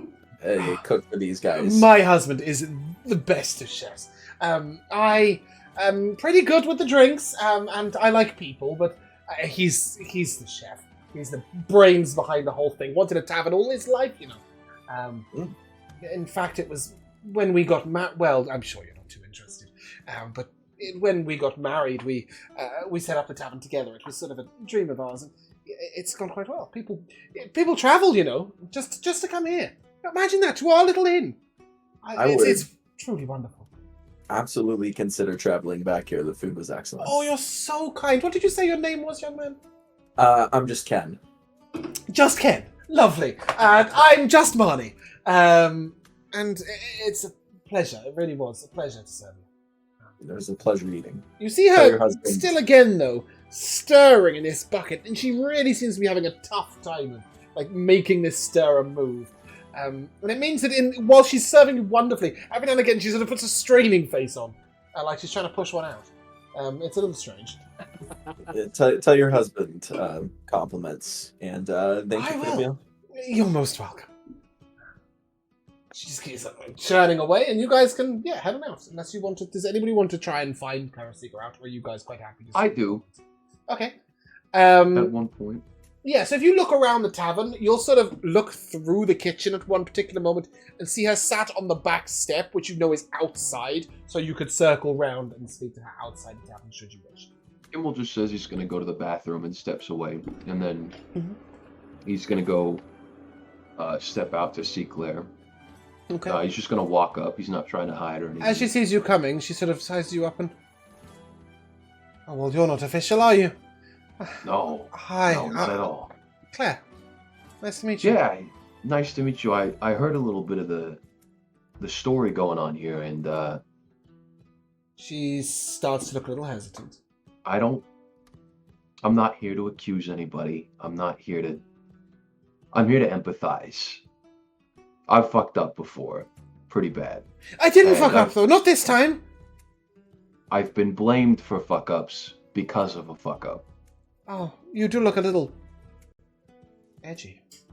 Yeah, well, you get thrown the over a nicest boat way. one too many times. It's you a know, good look, you know. But, well, thank you. I appreciate that. I came here to offer you She something. changes her tone very quickly to look a little interested in you. She Well. comes on overly warm when you start to empathize. It's a little like, give me an insight check. Oh, it's gonna be so good. Kimball's as dense as a fucking brick. This is why he's never picked up anybody ever before. Yes, 5. Yeah. She seems to like really you. nice. She seems to like you a lot. She's just so kind. But even for Kimball, he will be a little taken aback by how quickly she's gone Yeah. from being standoffish to being really warm. It was very fast. Listen, we're about to head out, but I just wanted to say I saw what you've got going on there. Oh, Is that something you're familiar with? Nothing to hide. it is. It's haunted me all my life. If I get scared or angry or sad or the flames come. And they come and they come and they're so difficult to keep inside. As soon as I Well. get even one thought of... As I don't- she's saying this, a man comes up to the door and puts his hand on her shoulder. He's an older looking man, a little large. He's got a big bushy brown beard. His eyebrows that almost cover his eyes completely, and ruddy cheeks. And he puts his hand very gently on his shoulder. Hey, Claire. Marnie and I know. We know all about your past. You'll never be judged here. Don't you worry about it. We'll look after you. Pat on the shoulder and... You're very kind, young man. I'm Walken, the chef here. Sorry, I couldn't help it over here. Oh, no, yeah. I mean, you got to the point I was trying to get to, and one more thing. Your food was great, but another, and Thank you. from his sailing outfit, he'll pull off his leather gloves, Mm. and he'll hand them over to Claire, and he'll say, I don't know how magic works, but I know that leather's sometimes good against protecting you from fire, at least the little bursts. So if you feel nervous, angry, scared, sad, put those gloves on. Maybe it'll help. You're so kind. I've got nothing to offer you in return, but I'm so very grateful.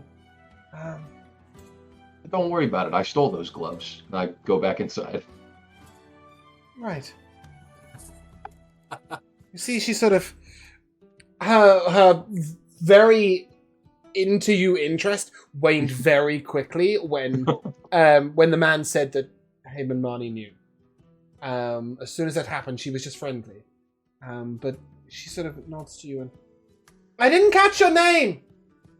Yeah, it's whatever. And I'll just go join the party. She will come, she will turn to Walken, and then she comes running up to the party and... I didn't catch any of your names. You too, and she points to Jexera. Such kindness from such strangers is so welcome.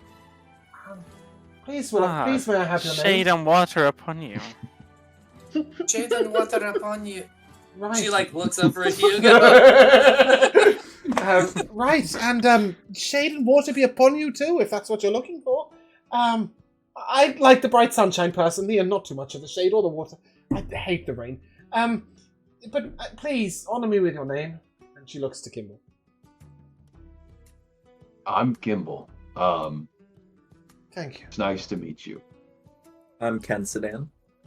Right. She looks straight past you at Jexera. Like she hasn't met you. She's not really. You asked for everybody's names. No, she's just asking for yours and his and Jexera's. Ouch, how embarrassing. She sort of nods and thanks. And yours? I like- You don't have the Riz. You don't have the Riz. Look at She's Ken, just I'm like, man, confused. I just wanted to Yeah, that's fucked up, just man. like, My bad. But anyway, she looks at Jexera and yeah, says, Jaxera introduces herself, but it comes out as, my name is Jaxera Alra. She stops and she says, Al-Khazir. My pleasure to meet you. Can I call you Jax? That was a lot of... Or Jaxera, was it? Jaxera? Jaxera? Yeah. Got it. Jaxera. Sorry, Ooh. there was a lot What of... about Jexy? That's a good nickname. She just shoots Hugo a look that means no. Claire gives you a shake head and... It's just like... Sarah? Jaxeral? Cause... Jaxera. I was tempted to call you Jack Sticks Sarah. for a little bit because you kept pointing spears at everybody. Let's not get back into the sticks thing. Please, Kimbo. You were both so very kind. Thank you so much. I don't have much to offer, but I want you to know that if you ever come and travel here, I spoke to Marnie, and you drink for free here. No spirits. That's a treat I will Most gladly generous. take. Even water? Even water. Water's usually free everywhere, most of the time. If yes. you're missing in water, Yes. there is a well in the town square. It's public. You can all use it. Have a Don't- wonderful afternoon and travel safely. And then she awkwardly, as she walks off, just gives Treat a weird little pat on the head. How disrespectful. It's not disrespectful. You see, it's like... Treat looks up and seems quite pleased as well, and there definitely seems to be some sort of recognition between them, even though they don't seem to know each other. Now It there's the real OTP. Yeah. OTB? One true pairing. Oh, right, okay. Yeah. That is not anagram? on, James, No, that's get not with the the word. times. It's Acronym just a I've ever youngster heard. term. Yeah. And she sort of So old. looks around, and as she heads out, you guys can finish up eating and heading out, and we will take a short break. All right. Hello, and welcome back to the second half of Mercenary Tales. Oscar's moved. I will move his face back again. There he is. We just got a side view there. When we left off, we were just exiting the inn of Little Molburn. And as we travel along the road, you make nice, swift progress in your wagon for about an hour and a half. Nathan, can I have a D100, please? No. Yes.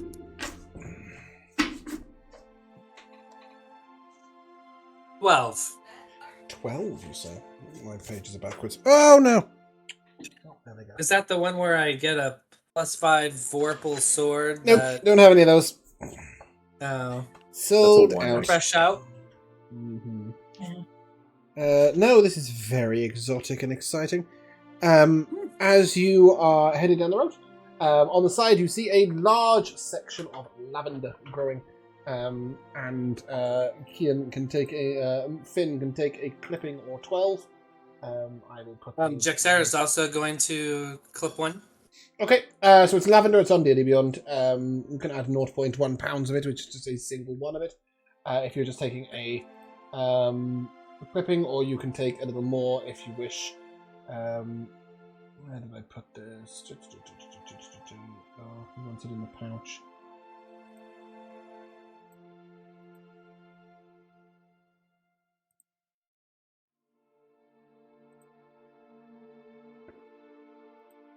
Point 8. Nice. So I think that Jaxera would probably be familiar with this plant and would take some. Yeah, 100%. It's a lovely smelling plant. People know it quite well. Yeah, can definitely. And it's familiar to her in her region as well. Grows on arid mountainous regions. Does it? Didn't know that. Hmm. Probably isn't you growing did. here then, really, if we're being honest. But never mind. There's a I little don't bit. know that. There's some, yes, little by the side of the road. But other than that, you guys can continue onwards until you reach Eastcliff. Oh. I forgot to talk to Kim. I was about to say, I just remembered. Bastard. Yeah, okay. On the way there, a scintillating conversation is witnessed between Hugo and Kimball. Here's a snapshot of what happened. Josh. Kimball, is Claire gonna be your girlfriend now? What?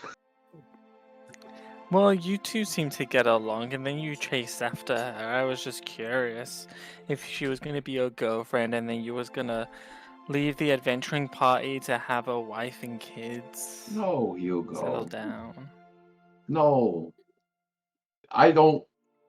No, man. Listen, I'm not ready for that yet. It's kind of why I'm adventuring almost. Like, I don't think I'm ready to settle down. Okay, but she could still be your girlfriend. Well, she's not really my type. What's your type? Kind of had to think about that. While there's one lady- you're thinking about it, Dreet will pipe up and Dreet can adventure and has a husband and 11 children. What? Wow. See, you can have it all. Actually, Dreet's got me reconsidering some things now. I mean, maybe I missed my shot. It might be more difficult for you people because you have to give birth. Yeah, they get pigs. I mean, I don't have to give birth if that's what you're worried That's about. true. just poor Claire. My mom's been trying to set me up with people half my size my entire life. It's been a problem. Well, maybe you'll find someone the right fit for you one day. Well, it looks like you did. What? Did I miss something that She everyone was else flirting so heavily, dude. saw? Really? But you said that she's not your type. What's your type? Well,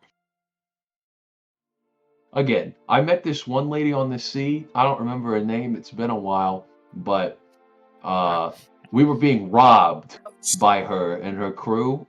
And I thought it was kind of attractive. I'm not gonna lie. She was really, You like 'em- she was you like 'em. confident, Oh, strong. so you like dominant women. Well, when you put it that way, it has a certain connotation to it. But yeah, I guess I do. She must have really made a mark on you if you can't remember her name. She did. She cut me really. Like he pulls down his collar and there's like a scar across his chin. He's like, yeah, she cut me pretty bad. She cut you deep, huh? Yeah, hurt my heart forever. Never see her again. Well, maybe you can go back out to sea and No, find her one the day. military ships caught up to her as they sailed away. They got sunk. She's gone. Oh. Okay, she really Jesus. Dreet just sort of looks over and what a tragic tale. And that was what happened on the ship. As we arrive at I'm just going to leave that there. As we arrive at Eastcliff, this is a harbour town. If you want to go back out to sea, here's the place to do it. Yes. But you approach from the other side, and I do have a track which I will need to go and find now, which will inevitably not be where I'm looking for. But yeah, as you get fairly close, you can smell the harbour. Even from the other side of Eastcliff, you can smell the sea and the seaweed. That is How many very boats do we reminiscent of see? the harbour. From this side of the city, 0. But you do see a very large, sort of front terraced wall with a huge portcullis at the centre. And there are gate guards up the top. And as you stand in front of the gate, they sort of look down and... Young Undercobble, do you vouch for these people? Dreed sort of looks up and... I do! Good. And then the doors are slowly open and... Welcome, travellers!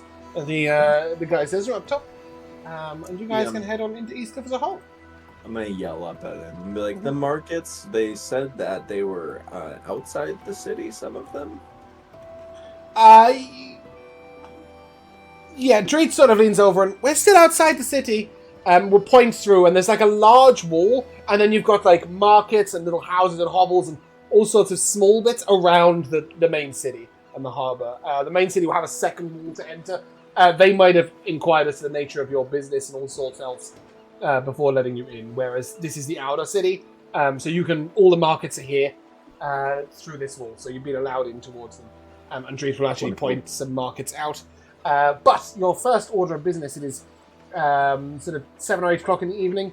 It's probably to secure somewhere for the message. And potentially also somewhere to stay. You're muted, Nathan. Quick question. Mm-hmm. Couple questions, actually. One, is it still light enough that we can see? Yeah, Or it's is it not nighttime? dark. It's not dark. Well, Even if it was pitch black night, there's lighting everywhere. Here, Second lots and lots of question torches. is: Can we see the boats in the harbor from this? No, not at all. So we're just looking at the outside. So if there's a city wall in front of you, and in front of that is hundreds of little sort of hovels, huts, homes, markets, stalls, people wandering to and fro. It's about 7 p.m. in the evening. The sun's almost set, but it doesn't seem to be any quieter. In fact, it seems all the more raucous for the fact. You will see 3 or 4 different taverns along the way where you could potentially either hold off for the night or just get a drink. It's a little more rough and ready out here than it would be in the city proper, but it's a hell of a lot cheaper. And the guards will inform you that you wouldn't be able to take your wagon and donkey to the inner city. You'll need to stable them somewhere, and they'll recommend a few different places. Basically, find a tavern you can stable said message there. Sorry, the music's a little deceptive because you can't see the scene. Okay. We can hear it, probably. Yeah. This is a big city, and it's as big as, you see it kind of all over the hill out to the coast. If you imagine, you guys are all the way over there at the other side of the hill, just arriving. You guys smell that? That's ocean air, baby. That's salt. Is it toxic? No. She like covers up her mouth like this. It's just salt. It's just salty. Foamy. Good. It actually smells good, to me, at least. Sort It smells of. like fish. It also smells like tan and hides and ink and smoke and fish and all of the bustle of the market and the spices and the food and the cheese and everything else that's going on nearby as well. And if you listen really closely, you can almost hear the faint screams of the pirate girlfriend.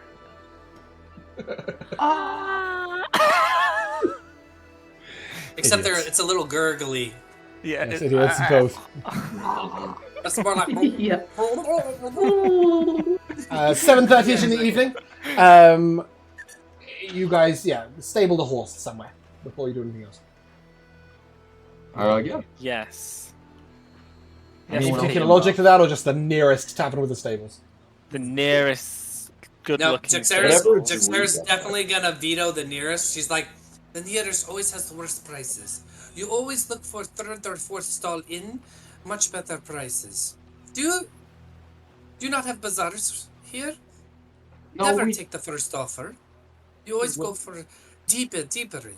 I just think we don't care. What does But, I mean, we Dreet can. say? So what was that, Salty? What does Dreet say? What does Dreet say? Dreet The said best places. You want good or cheap? Why not both? You can't get both. What's my middle ground there? Something in the middle, okay. The Black Shank.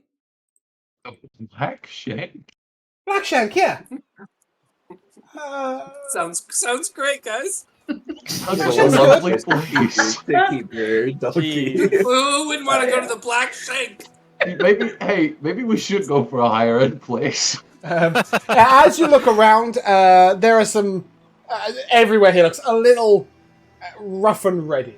None of it looks nasty. It's not got a nasty air to it at all. You would assume that the nastier, seedier places are on the dock side. But definitely everywhere's a little rustic, a little basic. These are huts and hovels. They're not homes. And the taverns are sort of built to the wall, often looking like they might go almost through the wall, be built into it. And the first place you see is a sort of very large, wide establishment with its huge double doors. And it's called the Rusted Anchor. As you look further down, there is the Goblet, just that.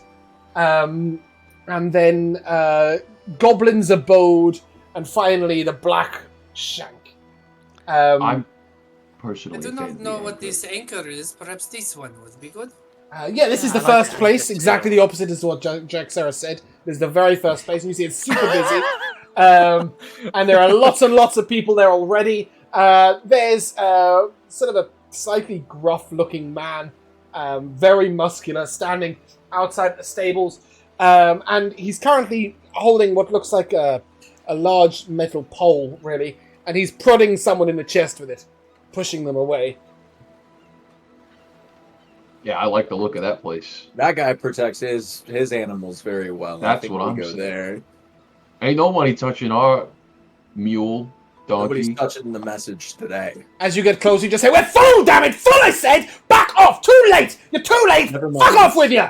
Actually, I Never think, mind. I Yeah, think we're we going go, somewhere we else. go to the Black Shank. You I'm shouldn't go to the first one we come across, anyways. Good. That's good what she call, said. Lesson Sarah. for life. As you head down to the Black Shank, there is a signpost with this nasty-looking rusted black dirk on the sign. It is deadly quiet. And a man comes back. He sort of comes out as you approach, and he's sort of cowled in black with his hood up. And you see two sort of eyes peer at you from underneath. They look sort of slightly yellow with slits, and they move to the side. And then there's a moment of hesitation, and the hood comes back, and before you is a lizard folk. And he reaches out and he goes, "Treat! You're home!" And he reaches down, he sort of throws Dreed up in the air and catches her, and hugs her close. And you brought friends! Wonderful, wonderful. Ah, you must be wanting to stable your donkey, right? Ah, well, perhaps we'll give you a discount on behalf of Dreed. Sarah looks shocked that Dreet is so well thought of, basically throughout the entire Eastlands. 2 places. Well, that's the entire Eastlands as far as Jixera is concerned. Yeah, except for Red Keep. But we don't worry about that. And he said, 2 silver pieces. I looked All at right. confirmation to Dreet to see if that actually is the deal. Dreet looks a little nervous and doesn't say anything at all. Perhaps 1 silver would be more than sufficient. How much did we pay at the last place? Like 4. For a week. So, for a week, and this is Yeah. for a day. Yeah. So I feel like we're being a little scammed. I think we're for getting scammed. 2 silver. He sort of looks down and Dreet, do your friends not have much money? Dreet sort of I nervously. do not. Well, they're good friends. Right. Are you wanting to stay the night? I don't know. Do we? Jixera just looks pointedly up at the Black Shank sign, and then looks at Hugo and Kensidin. And Well, so if, He lets if- out this sort of big smile covered in pointed filed teeth and looks at you, Ken. if we asked for the middle ground from, I just included Drax, right? Dreet? Dreet, yeah. If we asked for the middle ground from Dreet, and this was the middle ground, and the other one was the high, that means our only option is low outside of here. So He smiles and you're worried about the price. Well, that's okay. A friend of Dreet's is a friend of ours. Why yeah, don't you apparently come a on friend in? of Dreet gets Right. Well, I think the question we're trying to get to is why are you ripping us off? Sure. Have you tried any other establishments? Well, I mean, in another city, but I guess that doesn't really mean anything. Of course it doesn't. What did you? Was it Red Keep by any chance? Have you seen the size of their stables? Thousands of we- horses. Us? We I got space for 6. we don't want any trouble, Mr. Sir. You certainly and won't I get any will- trouble at the Black Shank. And I will hand over 2 silver pieces. Very well. And a copper. Oh, how kind of you. Please come on in. $2. And he opens up the door, and there's a sort of very nice warm fire. You'll notice it is spotlessly clean. It is fairly empty, but every table is polished and totally clean. The bar is almost shining. Behind the bar is a second lizard folk, and she's very obviously feminine. She's got sort of like long wattles at her neck, a very pointed face, angular, a little bit like an Argonian from Skyrim, if you will. And got sort of the wide ears, and she sort of looks over and, customers, lovely, come on in. You'll be wanting a room and some food and some drink, I'm sure, right?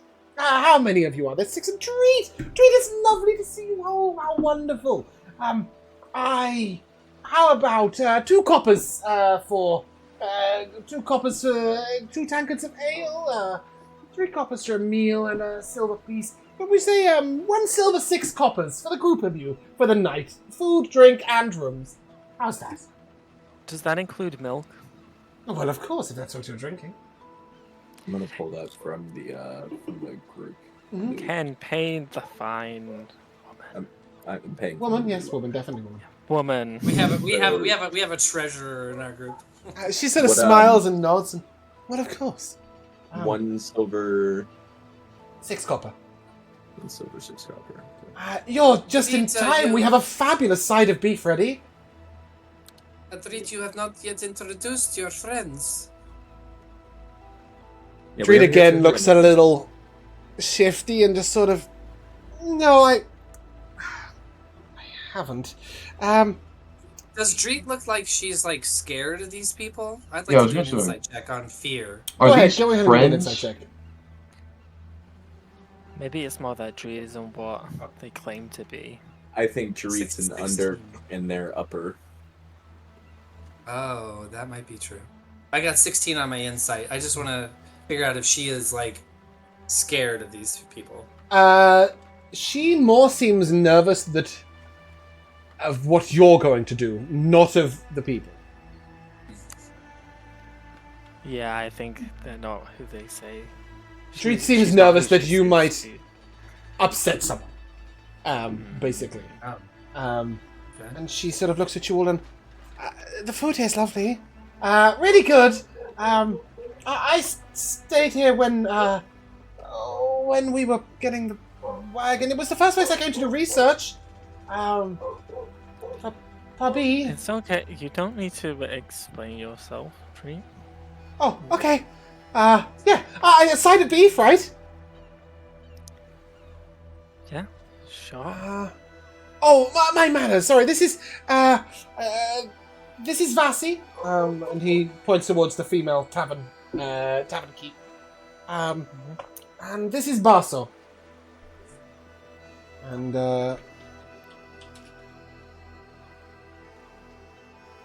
that's how you would write them. They run a really wonderful tavern, but there aren't many lizard folk in these parts of the world, and sometimes they get treated quite badly. You'll be nice, right? That's awful. It is, right? Awful, awful. Yeah. Even worse is than kobolds. We will treat people as we are treated, and so far we've been treated very well.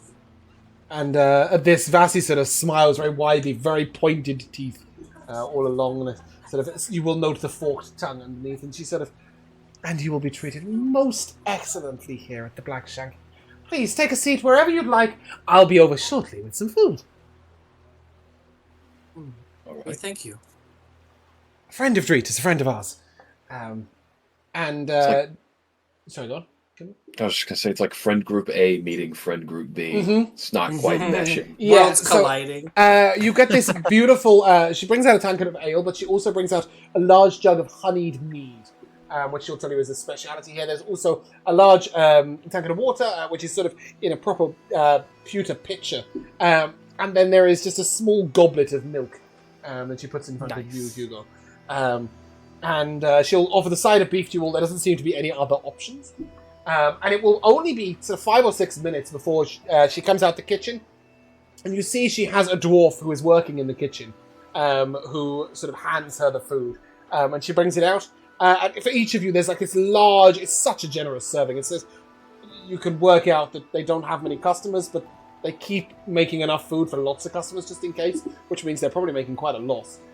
So very generous servings of mashed potato and roast beef and all these different vegetables and a lovely spiced How's the dessert quality of the afterwards. food?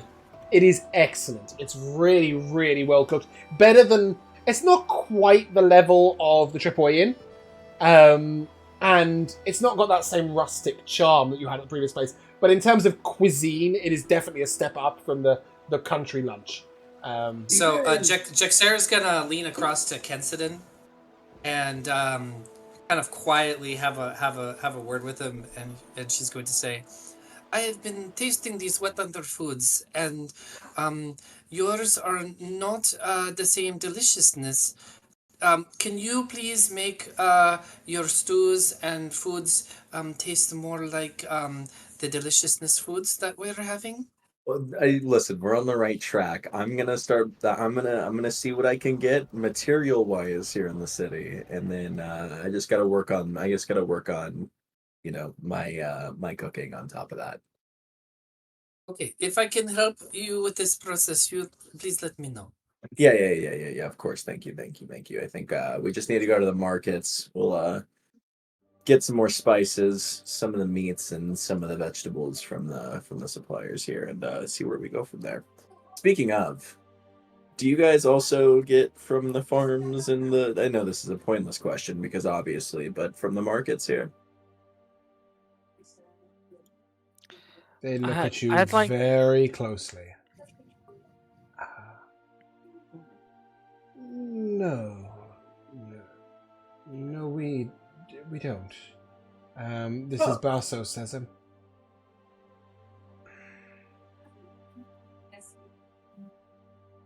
Why? Well, I've just been interested in, we were at the Tripway Inn, and they said that they get all of their meat from the markets here in the city. So I just, was wondering where you guys get your meat. It's fantastic. Oh, northwards, towards the Greenwoods. Oh, interesting. Dreed is giving you the shakehead. As in, like, stop asking questions. Does she seem like weird? Like, what's the deal with that? I don't think seems that they are upset. allowed in there. As soon as you Step say on that, Ken's foot. Jack Sarah, you see Basil sort of almost snarl. Sort of, we do not get service in the city. Oh, I That is think that is wrong. racism. Man, this city's fucked up. Yes, it now. is. I trust you enjoy your meal. Well, I appreciate it. We appreciate your guys' service. Thank you. I'm sorry if we seem a little unwelcoming. Well, we're not from around these parts, so we don't really That much is know clear. anything like that. It is unusual that humans and the like, normal folk, if you will, treat us so well. We are very grateful, but I'm sure some of that is due to Dreed. It's been lovely. Dreed spent a few weeks working as a go-between, trying to bring us business, and did for a while. And Dreed is really loved. Wow. Dreed is good at getting what Dreed wants. That's true. We are traveling, for him. I'm sure you are. Her. And at this, Vaxi comes over and, so, what's the food you're liking? Oh yeah. Excellent. Oh, have we Wonderful. eaten already? Yeah, there was just, it was background. beef, it was mash.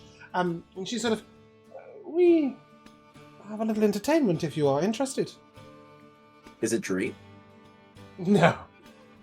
Oh, so to be good. Thank you. Jexera Oh. looks relieved. Wow. Dreed I just pat Dreed on the back. Dreed takes her lute and sort of bonks you on the head with it very gently, and I heard that.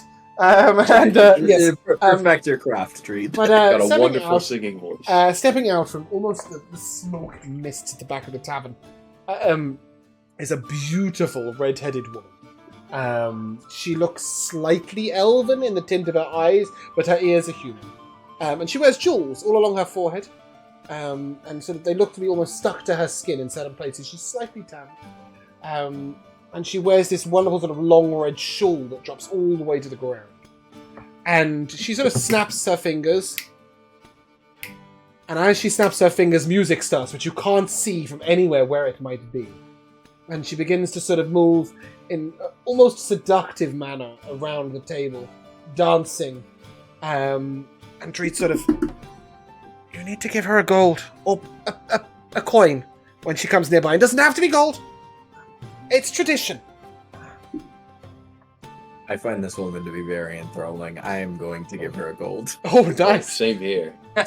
Damn. Fine lady appears. As you put the gold on the table, she sort of sweeps on by and it just vanishes. You don't see her pick it up. You don't see the shawl. The shawl sort of spread out at one moment at the end of her arm, but you didn't actually see the gold disappear at all. It just beneath her. Saying that, I'm gonna tighten my purse a little bit more. There's a little sort of air of smoke and purple smoke around her, and she comes quite close a couple of times and leans in, and sort of after a few minutes, you're the only people here, so she's only really entertaining for you.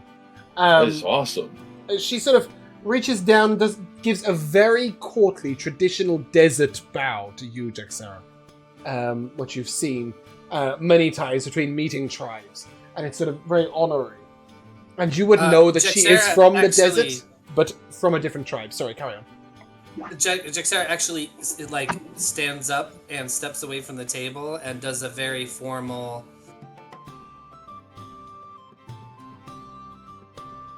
She pauses for a moment. She slips her a silver coin as well. Again, so you don't even feel it leave your hand; it's just gone. But you do know that these are very traditional dances of the very western deserts, and they're often the people who welcome another tribe when meeting. It's a very formal ritual, but it's a very beautiful ritual to witness. And just about as she's about to finish her dance, sorry, go on, Hugo.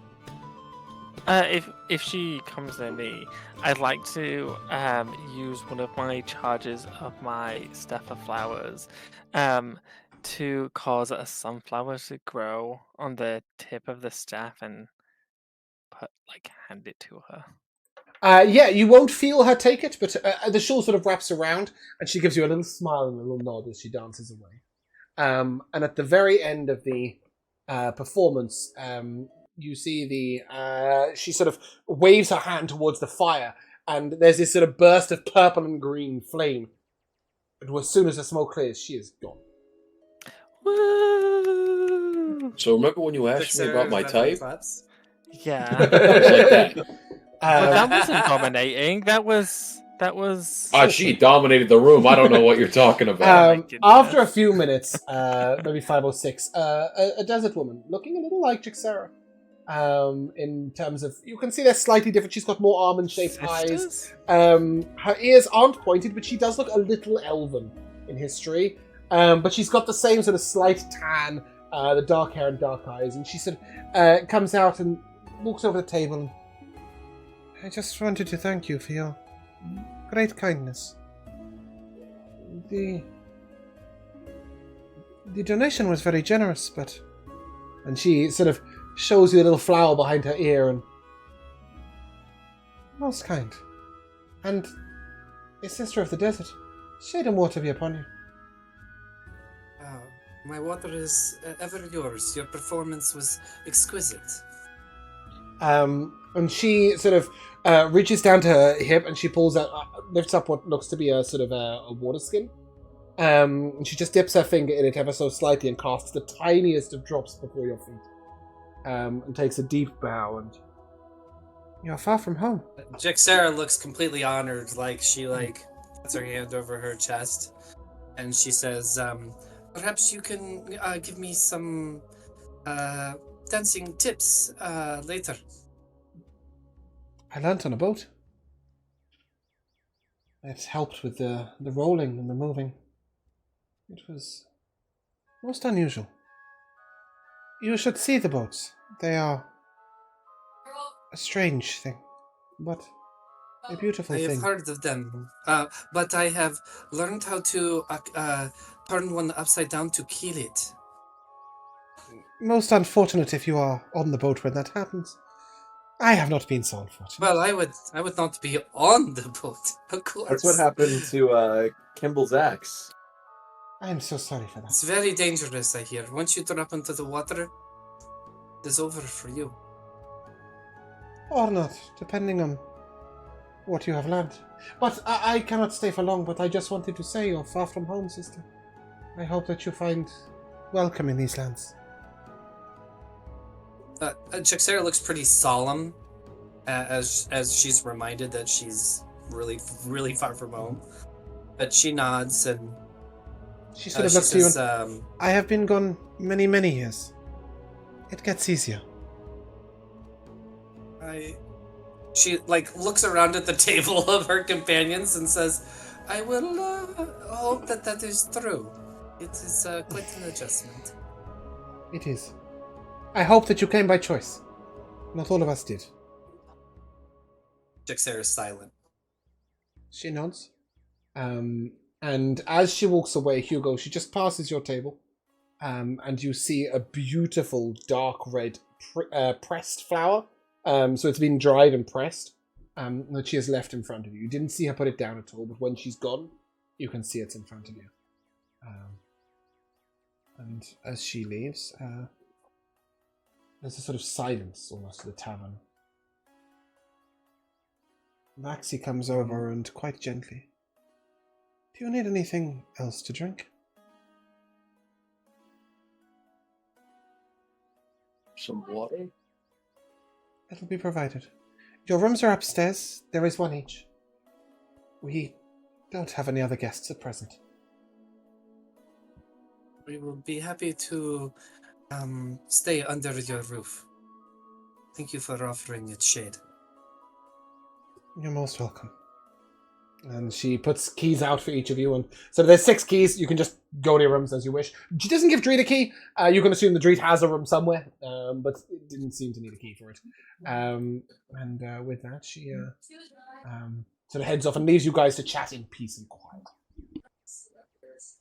I can't help but notice that the tone just kind of shifted. In a good way? Well, it was a very good performance, Velgrim, but everything feels so somber all of a sudden. It is good to remember the things that give us pain. It builds strength and endurance. We must endure much, and if you do not train your mind as well as your body to endure, you may not survive. Yeah, I guess, yeah. Oof. It's kind of... For all of you other than Jaxera, it does feel awkward. It feels like you're a guest in someone's home, but but they're not hosting anymore. They just sort of left you to it in a place you're not particularly familiar. Because they've gone to bed already.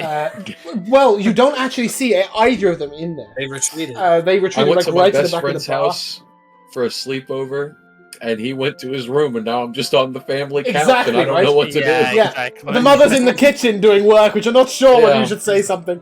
And you've no idea where the bathroom is. And Dreet seems very somber and very quiet. There is an element that you would all recognize, though, of a sort of... there was something a bit formal about it. It was a welcoming gesture, but it didn't fit in with these lands, with this...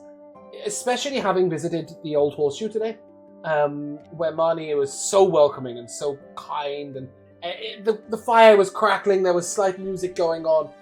Instead, this is silent. There's no one in the tavern. Everything's completely spotlessly clean. It just feels a bit awkward. And it's only 8:30. That's because it's sad. I want to spill a little bit of my meal on the counter. When she cleared away the food, she really did scrub behind. It left everything spotless. Well, Sarah's going to take advantage of the mood. She's going to kind of rise from the table and step away to. Is there a hearth? Is there any kind of fire in here? There's one central hearth. It's burning very low. It's only embers. It doesn't give off much warmth, if you will.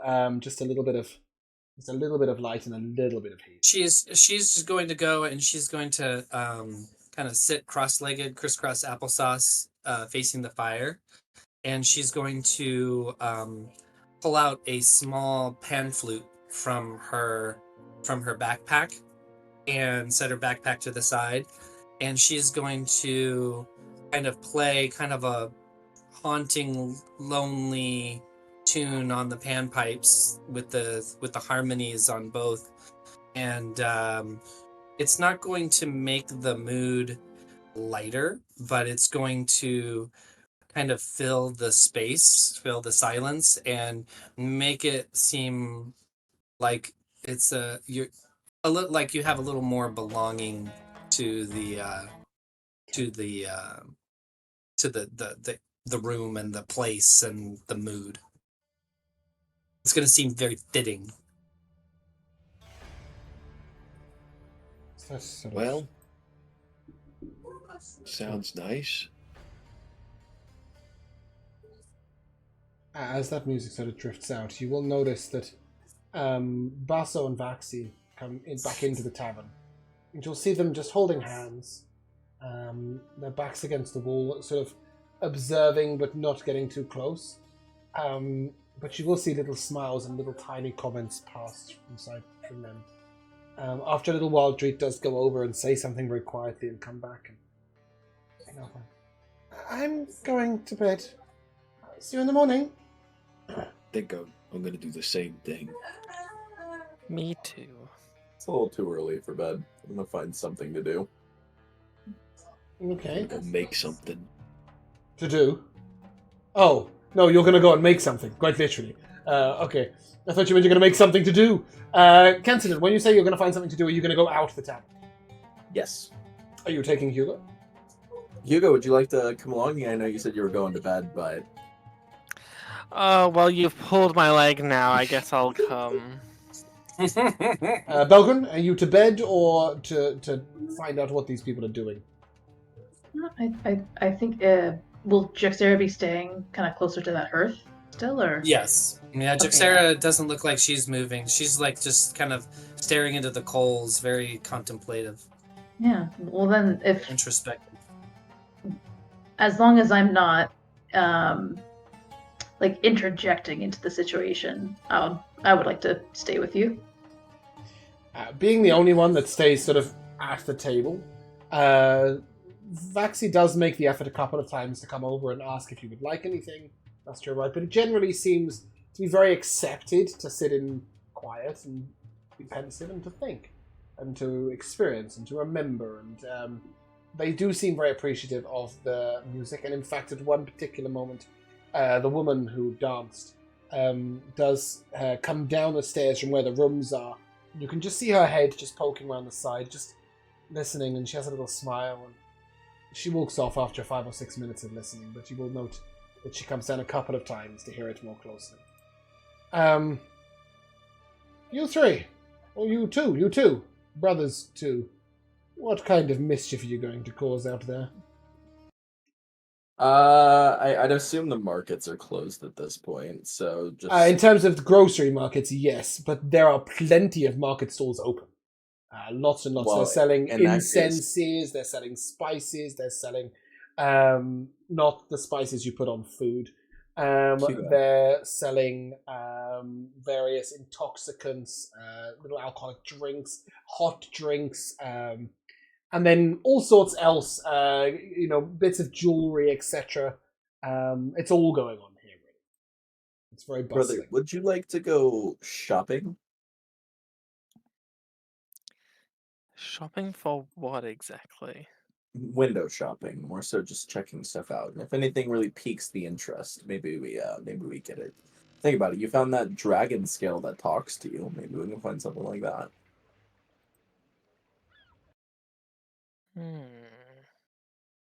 I'm up for ideas. Anything you want to do out in the town, I'm down for as well. Okay.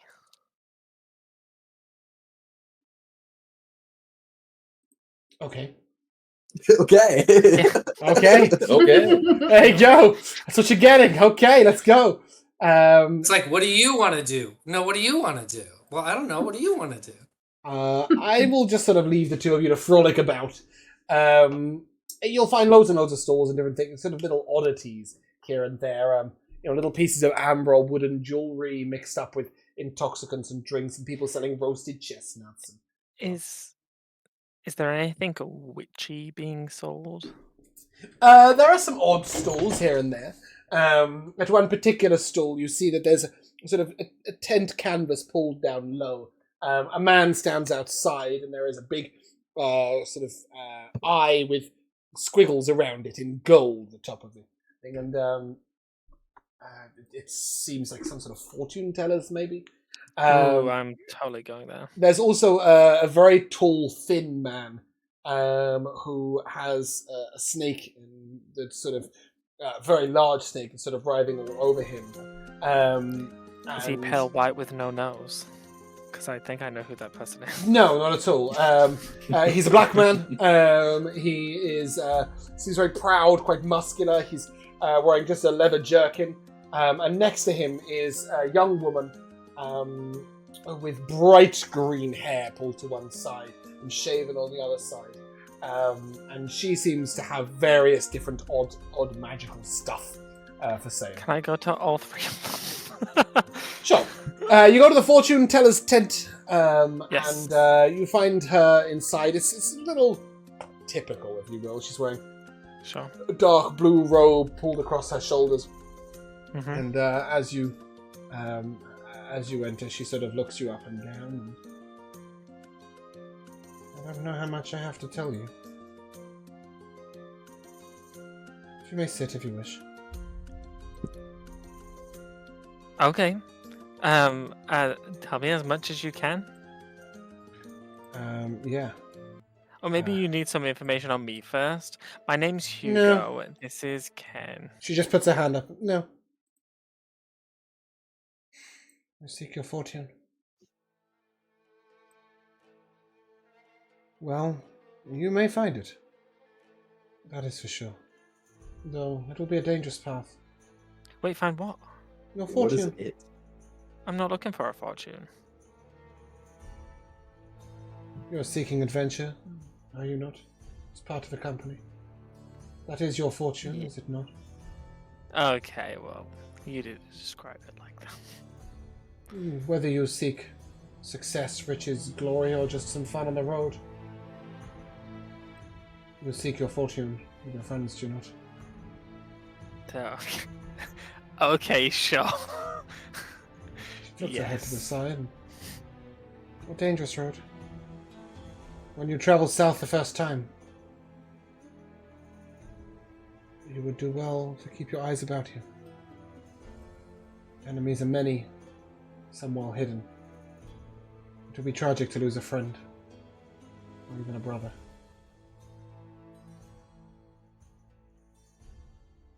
I'm sorry I have no more for you. I will not charge. There are many paths Okay, before you.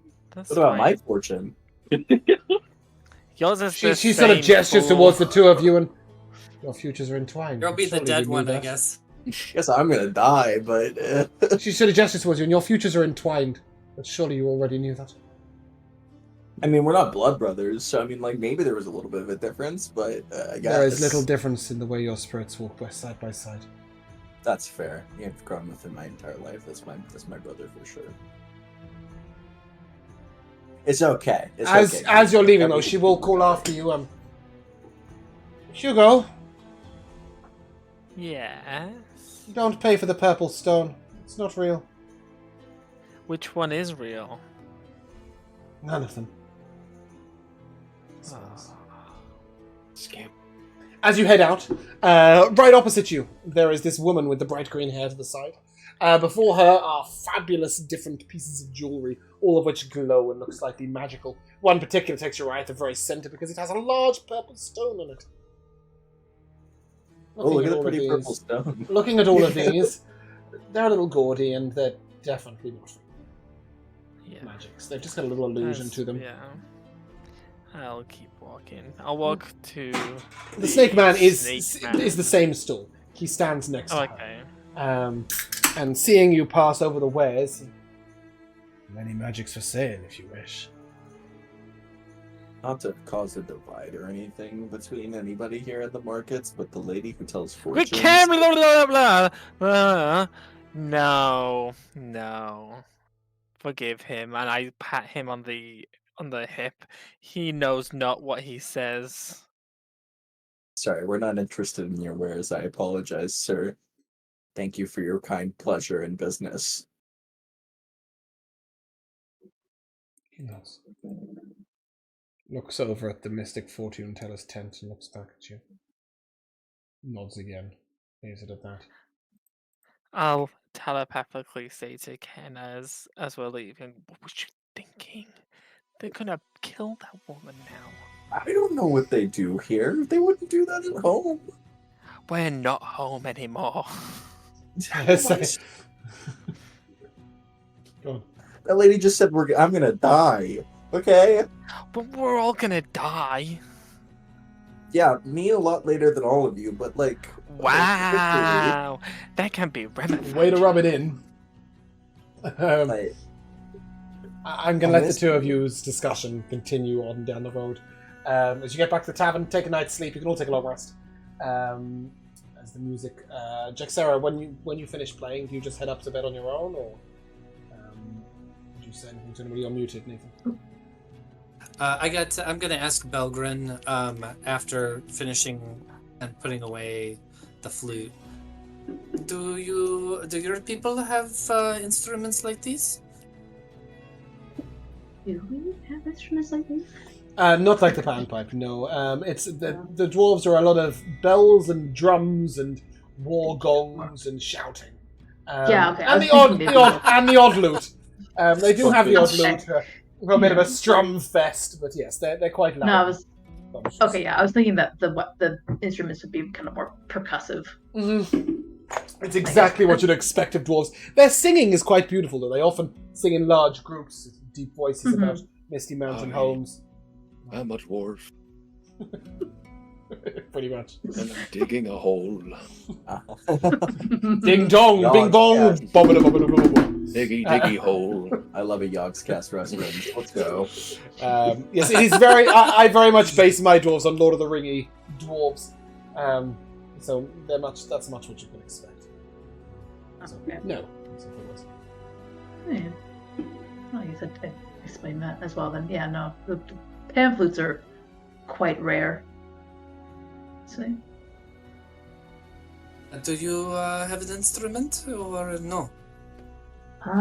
well, technically, this shield could become an instrument, but I don't think you want to hear me play it. That would be definitely interesting, but perhaps a little bit noisy for this occasion. Yeah. Perhaps if we are going to scare one of the sheeps, we can use that instrument to do so. Yeah, it's called ship tipping. Sheep tipping, yes. You make a noise loud enough, you scare it so much, it'll just turn over on its own. Really? Mm-hmm. Amazing. Hmm. I will not get used to these things, but thank you. Pleasure's all mine. Do you reckon we should go upstairs and let them clean up down here? It's probably about time, yes. I don't want to kind of overstay, at least in this common space. It seems strange to me the way that these lizard people are treated by the people in the city. Perhaps I hope that we do not face such things when we go. I would hope so as well. I mean, ideally, I'd say that no one deserves to be treated this way, but I'm not blind to the ways of the world. Certainly, I mean, you've experienced it somewhat already. Oh, the couple at that town prior, that was I apologize for not saying anything beforehand, but that spectacle was absolutely just disgusting, I will say. I've always found that every people, every tribe, every town will always have the them, the us and the them. And no matter how finely you whittle down the group of people, you will almost always find a them. I had hoped it might be different here, but it seems even worse. There are so many different peoples and animals and things here. Everyone seems to be an us and a them. We'll see what we can do. Perhaps we can change minds and hearts. Well, I can't say that we can shield you from it completely, but I can tell you, at least myself and my friends and I, we will do what we can to make sure that you are kept safe. No one slanders your name. You honor me, but don't fear. I can always handle myself if anyone gets too out of hand. Oh, absolutely. She comes back and taps her spear. Oh, okay. As you all head upstairs, sorry, go on. No, I was just gonna say I'll tap the top of my hammer as well, or the little war hammer on the side, and I'll say we do the same. She quirks a smile and nods, and then follows you up the stairs. As you all head upstairs, I will say that I will need the exception of Jack Sarah, Constitution save, please. The rooms are kept beautifully, and are stiflingly hot. There are 5 or 6 blankets laid on top of the beds. There's clearly been a hot fire burning in your room all night. They smell quite strongly of incense. It's as if the heat is just through the roof in these rooms. It is absolutely baking. Jack Sarah, it's manageable. You said did you ask me to roll a no, I said everybody but you. To make a Constitution save, please, to get a full night's sleep peacefully. Yeah, you guys make it up the stairs, and you remember Kimball left an hour ago. Was just passed out from heat stroke on the top step. He's just it's really bad. It is so hot in these rooms, and none of you have a window at all. Please. You're at the wall side. Oh, thank God. Hugo got a 3. I was correct in my statement. That is Kimball with a 7. 7. Kensidon? Oh, goodness. Give me one moment. I might possibly be... Nope, never mind. Alright, Constitution check. I should be able to pass these. That's a Are 15. you immune to heat stroke? No, I was looking through my inventory. I want to see if I had something cold. Yeah, so through the night, Kimball and Hugo, you spend most of the night turning one side, turning the other, sort of on top of all the beds, trying to... sweating, too hot to really cope at all. You're not going to have any major repercussions. You're not going to a level of exhaustion or anything. But you will have disadvantage on all initiative saves tomorrow. Initiative saves? Wow, what are they? Initiative checks. Just initiative rolls. Initiative rolls, sure. The rest of you do manage to sleep through the night, but it's not comfortable. It is too hot, even for you, Jack Sarah. It is like... It's one of those really hot nights in the desert where everything just feels close and cloying. Yeah, it's very like a home for a lizard. And with that, we shall end and come to the timeless tradition of MVPs. Today, Miller gave us a fantastic recap, which means I will start for MVPs with Nathan. I think my MVP is the toy boat in the stew. The boat in the stew was pretty astounding. I thought it was great, and it was not really successful in character, but very successful for me to watch as a player. Very cool. Mm-hmm. Oscar. I got 2. I'm gonna have to go with the greatest quote that I've ever heard in my life. How do you kill the boat to eat them? From Jaxera. Mm-hmm. And then fucking Kimball rizzing up the woman without even noticing that he was doing it. What are you talking about? Yeah, it was her. She was definitely looking for somebody to rescue her and take her to a safe haven. And you were the first person in line. Josh. Mine, I really liked going through the marketplace with Ken. Mm-hmm. Even though it was brief, it was very fun. And I really enjoyed the story of the pirate girlfriend. And the very sudden death of her. As the military ship's caught up with her, she's gone now. She's gone. She's gone. He died. Bumpkin. Oh. No, I also second the whole soup bread boat debacle. Like that had me literally crying at this point. But no, to mention something different, I actually say like I like the entire dynamic that our team has so far. Like we had a lot of opportunities this session to have little interactions with Jexera, and like it would, like, I would think it would come more naturally for everyone else because we have that kind of shared history. But we are all like, I really just love all of these nice little moments that we're having with her as well. Like everyone's. Yeah, it does feel like we're welcoming in an outsider in a really nice way. And I think it was nice, especially in contrast to the casual racism of the elderly. Kimball. Build off Miller. of... Oh, don't worry, they're one and the same, baby. To build off He's of... rizzing you right now. My God, the Rizzard! I thought he was a rogue. You don't even know it, do you? The reason's not here. That's a point. I never mentioned that Kian isn't here. I'll get to that. Off of Bumpkin, I really did like... I have two moments. I really liked when Belgrin approached Jexer and they had that conversation about their instruments. I thought that was very nice and very, like you said, welcoming in a new stranger into the fold. And then the other moment I loved was Hugo asking me what my type was and if I was going to marry and date that girl. I thought that was very funny. That was funny. I think there were a lot of nice roleplay today. It was my aim is really to let these first few sessions display a dynamic that's coming. It does mean that you're not going to level up today, obviously. XP is coming slowly; it's dripping through.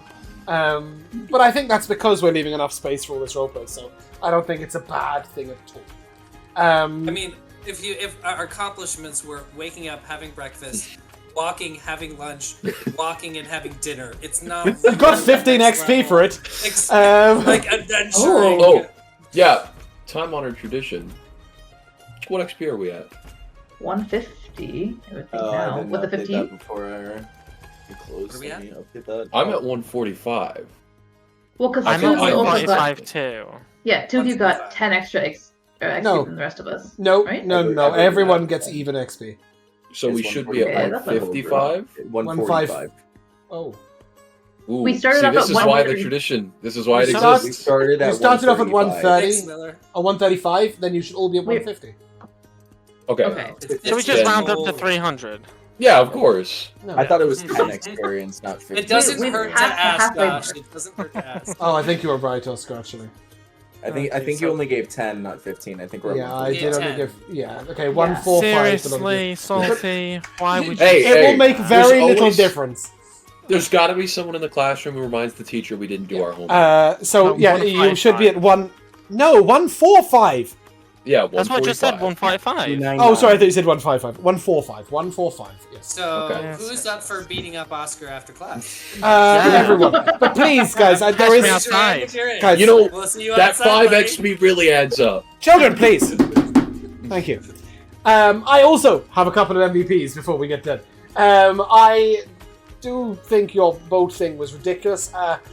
Coupled with you putting it on a sandwich, like why you're putting a boat on a sandwich, I have no idea. It was the whole thing was ridiculous. But I actually really enjoyed the 2 engagements with Claire from Nathan and from Miller, and the mouse and the earpiece eavesdropping. It's the image of that, the mouse scurrying across, and you were just following it with an earpiece was totally ridiculous. A lot of you, it was great fun. I really enjoyed the roleplay today. I think there were lots of moments to everyone. Which brother is it that's going to die? That's the real question. But that's you're gonna have to wait and find out for that. Kian isn't with us today. He's not going to be with us for a couple of weeks. He's off canoeing in Kazakhstan. He's fractured his left eyelid, and he's hoping to be better soon. In the meantime, we will roll on without him. If you guys would like to say goodbye, Goodbye. we shall see you soon. See you next time.